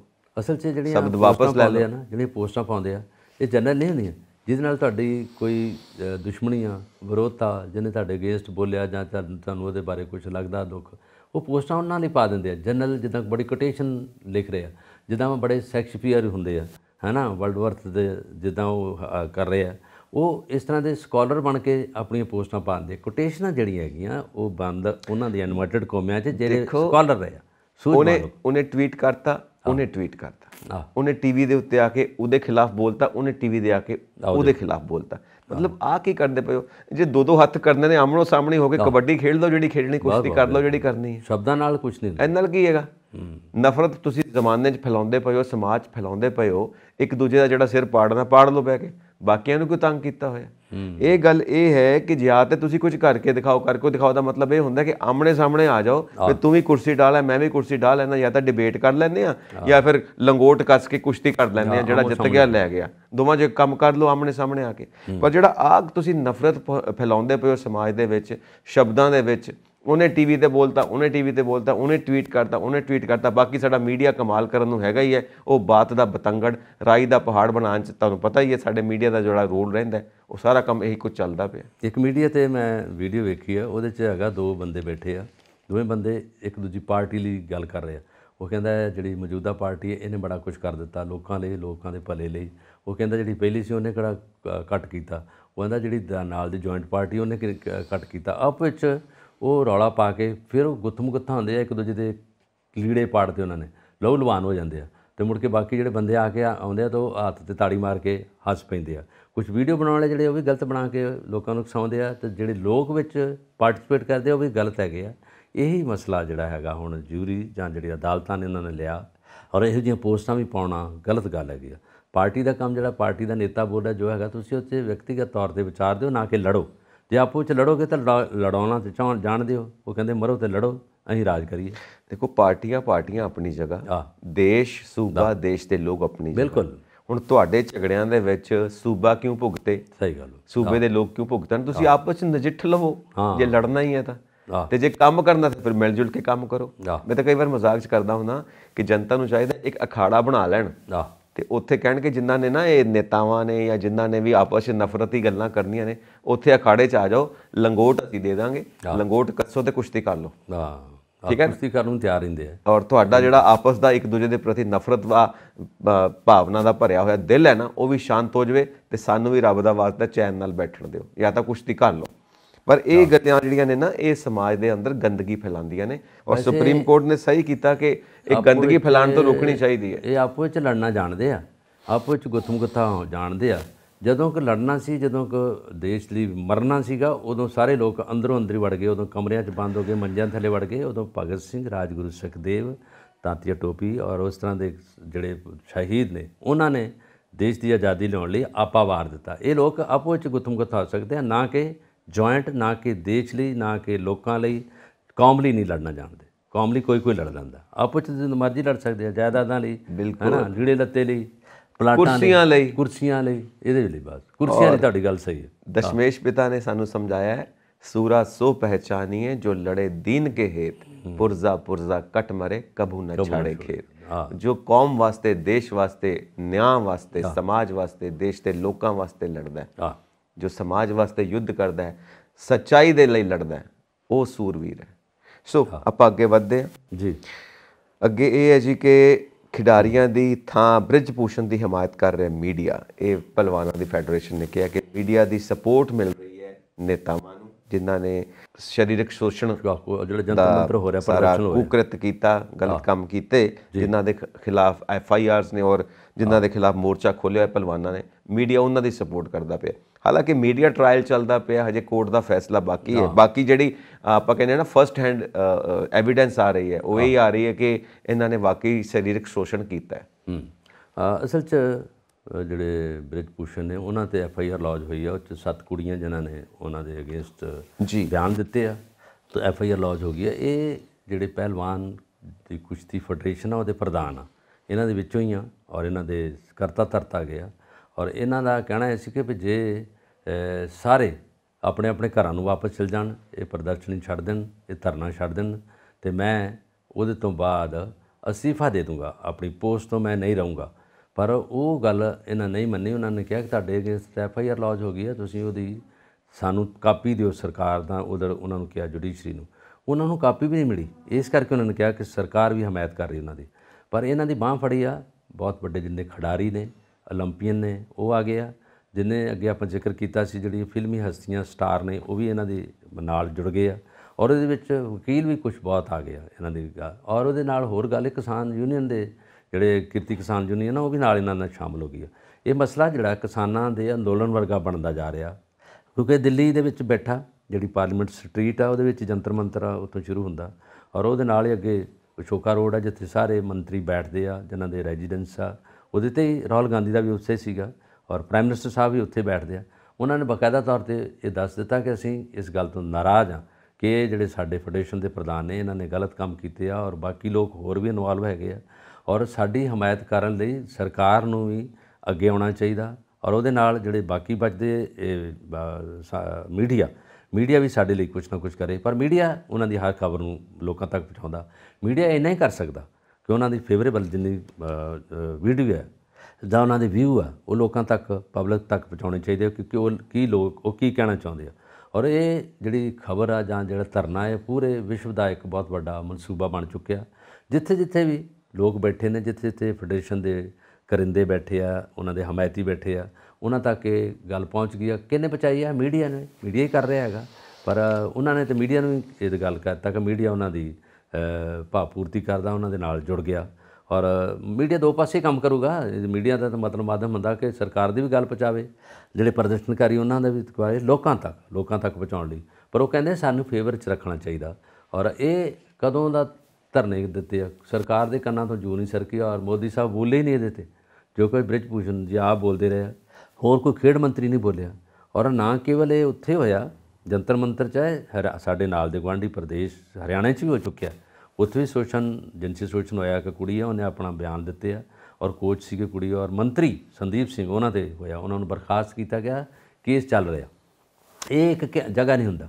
ਔਰ ਉਹਨਾਂ ਨੇ ਜੇ ਇਹ ਖੰਡਾ ਚੁੱਕਿਆ, ਜੇ ਉਹਨਾਂ ਨੇ ਲੜਾਈ ਦਾ ਬਿਗਲ ਵਜਾਇਆ ਤਾਂ ਅੱਛੀ ਗੱਲ ਹੈ ਕਿਉਂਕਿ ਉਹਨਾਂ 'ਤੇ ਇਹ ਜ਼ਿਆਦਾ ਕੁਝ ਹੋ ਰਿਹਾ ਸੀਗਾ ਔਰ ਜੋ ਨੁਕਸਾਨ ਪਹੁੰਚਾ ਰਹੇ ਸੀ ਉਹਨਾਂ ਦੇ ਸਾਰੇ ਖਿਡਾਰੀਆਂ ਨੂੰ। ਖਿਡਾਰੀ ਉਹਨਾਂ ਨੇ ਕਿਹਾ ਖਿਡਾਰੀ ਤਾਂ ਕਦੀ ਬਣਦਾ, ਓਲੰਪੀਅਨ ਕਦੀ ਬਣਦਾ, ਮੰਤਰੀ ਤਾਂ ਰੋਜ਼ ਬਣਦੇ ਆ ਔਰ ਰੋਜ਼ ਇਲੈਕਸ਼ਨ ਹੁੰਦੀ ਆ, ਉਹਦੇ 'ਚ MLA ਵੀ ਬਣਦੇ, MP ਵੀ ਬਣਦੇ। ਉਹਨਾਂ ਨੇ ਕਿਹਾ ਖਿਡਾਰੀ ਕਦੀ ਬਣਦਾ ਔਰ ਪੂਰੇ ਦੇਸ਼ ਤੋਂ ਲਿਜਾ ਕੇ ਰਿਪਰੈਜ਼ੈਂਟ ਕਰਦਾ ਸਾਰੀ ਕੰਟਰੀ ਨੂੰ। ਔਰ ਜਿੱਥੇ ਜਿੱਥੇ ਓਲੰਪਿਕ ਹੁੰਦੀ ਆ, ਜਿੱਥੇ ਜਾਂਦੇ ਆ, ਸਾਰੇ ਖਿਡਾਰੀਆਂ ਦਾ ਨਾਂ ਹੀ ਹੁੰਦਾ ਅਤੇ ਫਿਰ ਕਿਹਦਾ ਨਾਂ ਦਾ? ਇੰਡੀਆ ਦਾ। ਔਰ ਇਹਨਾਂ ਨੇ ਉਹਦੇ ਬਾਰੇ ਸਾਰਾ ਕੁਝ ਲੋਕਾਂ ਦੇ ਸਾਹਮਣੇ ਰੱਖਿਆ ਕਿ ਸਾਡੀ ਬਾਂਹ ਫੜਨ ਲਈ ਸਾਰੀ ਪਬਲਿਕ ਵੀ ਆਵੇ। ਹੁਣ ਦੇਖੋ ਇਹ ਅੰਦੋਲਨ ਕਿਸ ਰੁਖ ਵੱਲ ਨੂੰ ਮੋੜ ਕਰਦਾ, ਦੇਖੋ ਕਿੱਦਾਂ ਨੂੰ ਤੁਰਦਾ। ਇਹ ਸਿਰਫ ਇਹ ਨਹੀਂ ਕਿ ਕੁਝ ਲੜਕੀਆਂ ਦਾ ਜਿਨਸੀ ਸ਼ੋਸ਼ਣ ਦਾ ਮਾਮਲਾ ਹੈ, ਇਹ ਪੂਰੀ ਜੋ ਆਪਾਂ ਕਹਿੰਦੇ ਨਾ ਔਰਤ ਸਮਾਜ ਦੇ ਉੱਤੇ। ਸਹੀ ਗੱਲ, ਬਿਲਕੁਲ ਸਹੀ। ਕਿ ਜਿਨਸੀ ਸ਼ੋਸ਼ਣ ਸਿਰਫ ਇਹ ਨਹੀਂ ਕਿ ਇੱਥੇ ਹੀ ਹੈ, ਉਹ ਦਫ਼ਤਰਾਂ ਦੇ ਵਿੱਚ ਵੀ ਹੈ, ਹਰ ਥਾਂ ਤੇ ਹੈ। ਇਹ ਤਾਂ ਸ਼ੱਦਤ ਹੈ ਵੂਮਨ ਤੇ ਔਰਤ ਤੇ ਬਹੁਤ ਵੱਡਾ। ਬਿਲਕੁਲ, ਜਿਵੇਂ ਕਿਸਾਨਾਂ ਅੰਦੋਲਨ ਪੂਰੀ ਦੁਨੀਆ 'ਚ ਪਪੂਲਰ ਹੋ ਗਿਆ ਕਿ ਪੂਰੀ ਦੁਨੀਆ 'ਚ ਕਿਸਾਨ ਬੈਠੇ ਨੇ, ਉਹਨਾਂ ਨਾਲ ਇਹੀ ਹੋ ਰਿਹਾ। ਕਾਮਨ ਹੈ ਨਾ, ਕਾਮਨ ਹੈ। ਉਵੇਂ ਇੱਕ ਕਾਮਨ ਇਸ਼ੂ ਹੈ, ਪੂਰੀ ਦੁਨੀਆ ਦਾ ਇਸ਼ੂ ਹੈ। ਸੈਕਸ਼ੂਅਲ ਹਰਾਸਮੈਂਟ ਜਿੱਥੇ ਵੀ ਹੁੰਦੀ ਸਮਾਜ ਦੇ ਵਿੱਚ, ਚਾਹੇ ਉਹ ਭਾਰਤ ਹੈ, ਚਾਹੇ ਉਹ ਅਮਰੀਕਾ ਹੈ, ਚਾਹੇ ਉਹ ਇੰਗਲੈਂਡ ਹੈ, ਚਾਹੇ ਪਾਕਿਸਤਾਨ ਹੈ, ਕਿਤੇ ਵੀ ਜਿੱਥੇ ਔਰਤਾਂ ਦੀ ਬੇਇੱਜ਼ਤੀ ਹੁੰਦੀ ਹੈ, ਔਰਤਾਂ ਦੀ ਇੱਜ਼ਤ ਨਹੀਂ ਹੁੰਦੀ, ਜੋ ਸੈਕਸ਼ੂਅਲ ਹੈਰਾਸ ਕੀਤਾ ਜਾਂਦਾ, ਤਾਂ ਉਹ ਇੱਕ ਕਾਮਨ ਮੁੱਦਾ ਹੈ। ਔਰ ਇਹ ਲੱਗਦਾ ਹੈ ਕਿ ਇਹ ਮੁੱਦਾ ਕਿਤੇ ਕਿਸਾਨੀ ਅੰਦੋਲਨ ਵਾਲਾ ਰੁਖ ਨਾ ਫੜ ਲਵੇ ਔਰ ਪੂਰੀ ਦੁਨੀਆ ਦਾ ਮੁੱਦਾ ਨਾ ਬਣ ਜਾਵੇ। ਵੈਸੇ ਜੇ ਗੁਰਬਾਣੀ ਨੂੰ ਪੜ੍ਹਿਆ ਜਾਵੇ ਤੇ ਗੁਰੂ ਨਾਨਕ ਦੇਵ ਜੀ ਤੇ ਬਾਕੀ ਗੁਰੂ ਸਾਹਿਬਾਨ ਨੇ ਔਰਤ ਦੇ ਬਾਰੇ ਬੜਾ ਕੁਝ ਕਿਹਾ ਕਿ ਸੋ ਕਿਉ ਮੰਦ ਆਖੀਏ ਜਿਤ ਜੰਮੇ ਰਾਜਾਨ, ਕਿ ਜਿਹਨੂੰ ਰਾਜਾ ਨੂੰ ਜੰਮਿਆ, ਜਿਹਨੇ ਰਾਜਾ ਨੂੰ ਪਾਲਿਆ, ਵੱਡੇ ਕੀਤਾ, ਉਹਨਾਂ ਨੂੰ ਪੂਜਣਯੋਗ ਸਥਾਨ ਦੇਣਾ ਚਾਹੀਦਾ। ਔਰ ਉਹਨਾਂ ਨੂੰ ਪੂਜਣਯੋਗ ਰਿਗ ਵੇਦਾਂ ਵਿੱਚ, ਸਾਰੇ ਵੇਦਾਂ ਵਿੱਚ ਵੀ ਇਹਨਾਂ ਦੇ ਬਾਰੇ ਬਹੁਤ ਕੁਝ ਲਿਖਿਆ ਗਿਆ। ਉਹਨਾਂ ਨੇ ਲਿਖਿਆ ਕਿ ਮਾਂ ਦੀ ਪੂਜਾ ਕਰਨਾ ਜਿਹੜਾ ਸਭ ਤੋਂ ਵੱਡੀ ਹੈ। ਉਹ ਕਹਿੰਦੇ ਮਾਂ ਵਰਗੀ ਪੂਜਾ ਹੋਰ ਕਿਤੇ ਨਹੀਂ ਹੈਗੀ। ਇਸੇ ਕਰਕੇ ਔਰਤ ਮਾਂ ਹੀ ਹੈ, ਪਹਿਲਾ ਗੁਰੂ ਮਾਂ ਹੀ ਕਿਹਾ ਜਾਂਦਾ। ਬਸ ਹੁਣ ਆਪਣਾ ਪ੍ਰੋਗਰਾਮ ਦਾ ਸਮਾਂ ਹੋ ਰਿਹਾ ਹੈ, ਬਸ ਜਾਂਦੇ ਜਾਂਦੇ ਮੈਂ ਤੁਹਾਨੂੰ ਹੈਡਲਾਈਨਸ ਹੀ ਦੱਸ ਦਾਂਗਾ ਕਿ ਰਾਹੁਲ ਗਾਂਧੀ ਨੂੰ ਹਾਈ ਕੋਰਟ ਤੋਂ ਕੋਈ ਰਾਹਤ ਨਹੀਂ ਮਿਲ ਰਹੀ ਹਜੇ, ਜਿਹੜਾ ਮਾਨਹਾਨੀ ਦਾ ਕੇਸ ਹੈ। ਤੇ ਨਾਲ ਉਹ ਇਸ ਗੱਲ ਤੇ ਵੀ ਇਤਰਾਜ਼ ਕਰਦੇ ਨੇ ਕਿ ਜਿਹੜੀਆਂ ਕਰਨਾਟਕ ਦੀਆਂ ਚੋਣਾਂ ਨੇ, ਇਹਦੇ ਜੋ ਕੁਝ ਵੀ ਗੱਲਾਂ ਹੋ ਰਹੀਆਂ ਨੇ ਉਸ ਤੋਂ ਵੱਖਰੀ ਸਾਨੂੰ ਇਹ ਗੱਲ ਸੋਚਣੀ ਚਾਹੀਦੀ ਹੈ ਕਿ ਇਹ ਚੋਣ ਲੋਕਾਂ ਵਾਸਤੇ ਹੈ, ਹੋਰ ਕਿਸੇ ਵਾਸਤੇ ਨਹੀਂ। ਵੈਸੇ ਆਪਾਂ ਕੋਈ ਫਾਈਨਲ ਕਮੈਂਟਸ ਦੇ ਕੇ 2-4 ਲਾਈਨਾਂ ਤੇ ਆਪਾਂ ਬੰਦ ਕਰਦੇ ਹਾਂ। ਅਜੇ 2-3 ਮਿੰਟ ਜਿਹੜਾ ਹੈ ਆਪਾਂ ਗੱਲ ਕਰਦੇ ਹਾਂ ਕਿ ਜੇ ਰਾਹੁਲ ਗਾਂਧੀ ਦੇ ਪਿੱਛੇ ਲੱਗੇ ਆ ਨਾ, ਉਹਨੂੰ ਇੱਕ ਤਾਂ ਔਨ ਰੋਡ ਕਰ ਦਿੱਤਾ, ਉਹ ਤਾਂ ਆ ਗਿਆ ਔਨ ਰੋਡ। ਪਰ ਉਹਨਾਂ ਨੇ ਕਰਨਾਟਕ ਦੇ ਵਿੱਚ ਜਨਤਕ ਰੈਲੀ 'ਚ ਬੋਲਦਿਆਂ ਕਿਹਾ ਹੈਗਾ ਕਿ ਜੇ ਪ੍ਰਧਾਨ ਮੰਤਰੀ ਆ ਕੇ ਗੱਲ ਕਰਦੇ ਆ ਕਿ ਪ੍ਰਧਾਨ ਮੰਤਰੀ ਮੈਨੂੰ ਕਹਿ ਰਹੇ ਕਿ 91 ਵਾਰ ਇਹਨਾਂ ਨੇ ਆਪ ਸ਼ਬਦ ਬੋਲੇ ਆ ਮੇਰੇ ਲਈ, ਔਰ ਮੈਂ ਜੋ ਕੁਛ ਹੈਗਾ, ਜਿੱਥੇ ਮੈਂ ਖੜਾ ਹੈਗਾ, ਮੈਂ ਉਹ ਪ੍ਰਧਾਨ ਮੰਤਰੀ ਦੇਸ਼ ਦਾ ਹੈਗਾ, 2 ਵਾਰੀ ਬਣਿਆ। ਉਹ ਕਹਿੰਦੇ ਜੀ ਤੁਸੀਂ ਜੋ ਕਰ ਰਹੇ ਲੋਕਾਂ ਲਈ ਤਾਂ ਬੋਲੋ, ਪਬਲਿਕ ਲਈ ਜਿਹੜੀ ਤੁਸੀਂ ਗੱਲ ਕਰਨੀ ਆ ਉਹ ਤਾਂ ਛੇੜੋ। ਤੁਸੀਂ ਲੋਕਾਂ ਲਈ ਕੀ ਵਿਕਾਸ ਕਰੋਗੇ ਔਰ ਹੁਣ ਤੁਸੀਂ ਕੀ ਕਰ ਰਹੇ ਜੇ, ਪਿਛਲੇ ਸਮੇਂ ਵਿੱਚ ਕੀ ਕਰ ਦਿੱਤਾ ਅਤੇ ਹੁਣ ਅੱਗੇ ਕੀ ਕਰੋਗੇ। ਕਰਨਾਟਕ ਦੇ ਲੋਕ ਤੁਹਾਡੀ ਜਿਹੜੀ ਕੇਸ ਜਾਂ ਤੁਹਾਡਾ ਕਿੱਸਾ ਨਹੀਂ ਸੁਣਨਾ ਚਾਹੁੰਦੇ।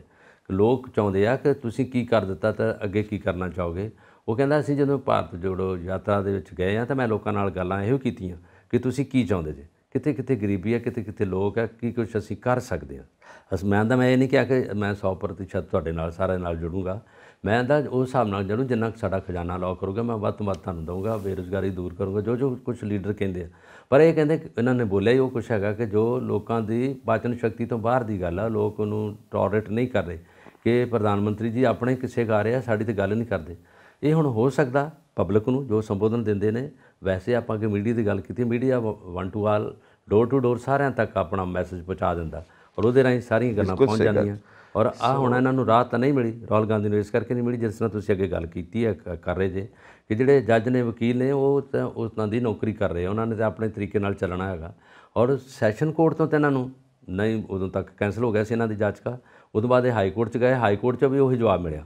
ਉਹਨਾਂ ਨੇ ਕਿਹਾ ਕਿ ਅੰਡਰ ਜਿਹੜੀ ਸੈਸ਼ਨ ਕੋਰਟ ਦਾ ਕਾਨੂੰਨ ਆ, ਜੋ ਕੁਛ ਉਹਨਾਂ ਡਿਸੀਜਨ ਦਿੱਤਾ ਅਕੋਰਡਿੰਗ ਉਸੇ ਕਾਨੂੰਨ ਦੇ ਅਸੀਂ ਕਾਨੂੰਨ ਉਹੀ ਦਿੰਦੇ ਹਾਂ, ਜੋ ਕੁਛ ਉਹਨਾਂ ਨੇ ਬੋਲਿਆ ਉਹੀ ਫੈਸਲਾ ਸਾਡਾ।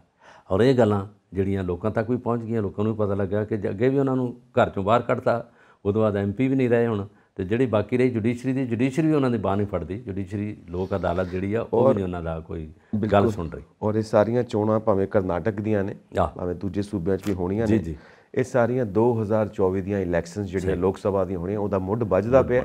ਔਰ BJP ਵਾਸਤੇ ਵੀ ਇਹ ਕੜੀ ਚੁਣੌਤੀ ਹੋਣ ਵਾਲੀ ਹੈ, ਕੇਕ ਵਾਕ ਨਹੀਂ ਹੈ, ਬੜਾ ਸਖਤ ਇਹਨਾਂ ਨੂੰ ਮੁਕਾਬਲਾ ਕਰਨਾ ਪੈਣਾ। ਸੋ ਅਸੀਂ ਆਪਣਾ ਚੱਲਦੇ ਹਾਂ ਇਸ ਨੋਟ ਦੇ ਉੱਤੇ ਔਰ ਆਪਣੇ ਦਰਸ਼ਕਾਂ ਨੂੰ ਗੁਜ਼ਾਰਿਸ਼ ਕਰਦੇ ਹਾਂ ਕਿ ਆਪਣੇ ਵਿਚਾਰ ਸਾਨੂੰ ਜ਼ਰੂਰ ਇਨਬਾਕਸ ਕਰੋ। ਸਾਡਾ ਚੈਨਲ ਪੰਜਾਬ ਮੇਲ USA TV ਸਬਸਕ੍ਰਾਈਬ ਕਰੋ। ਸਤਿ ਸ਼੍ਰੀ ਅਕਾਲ।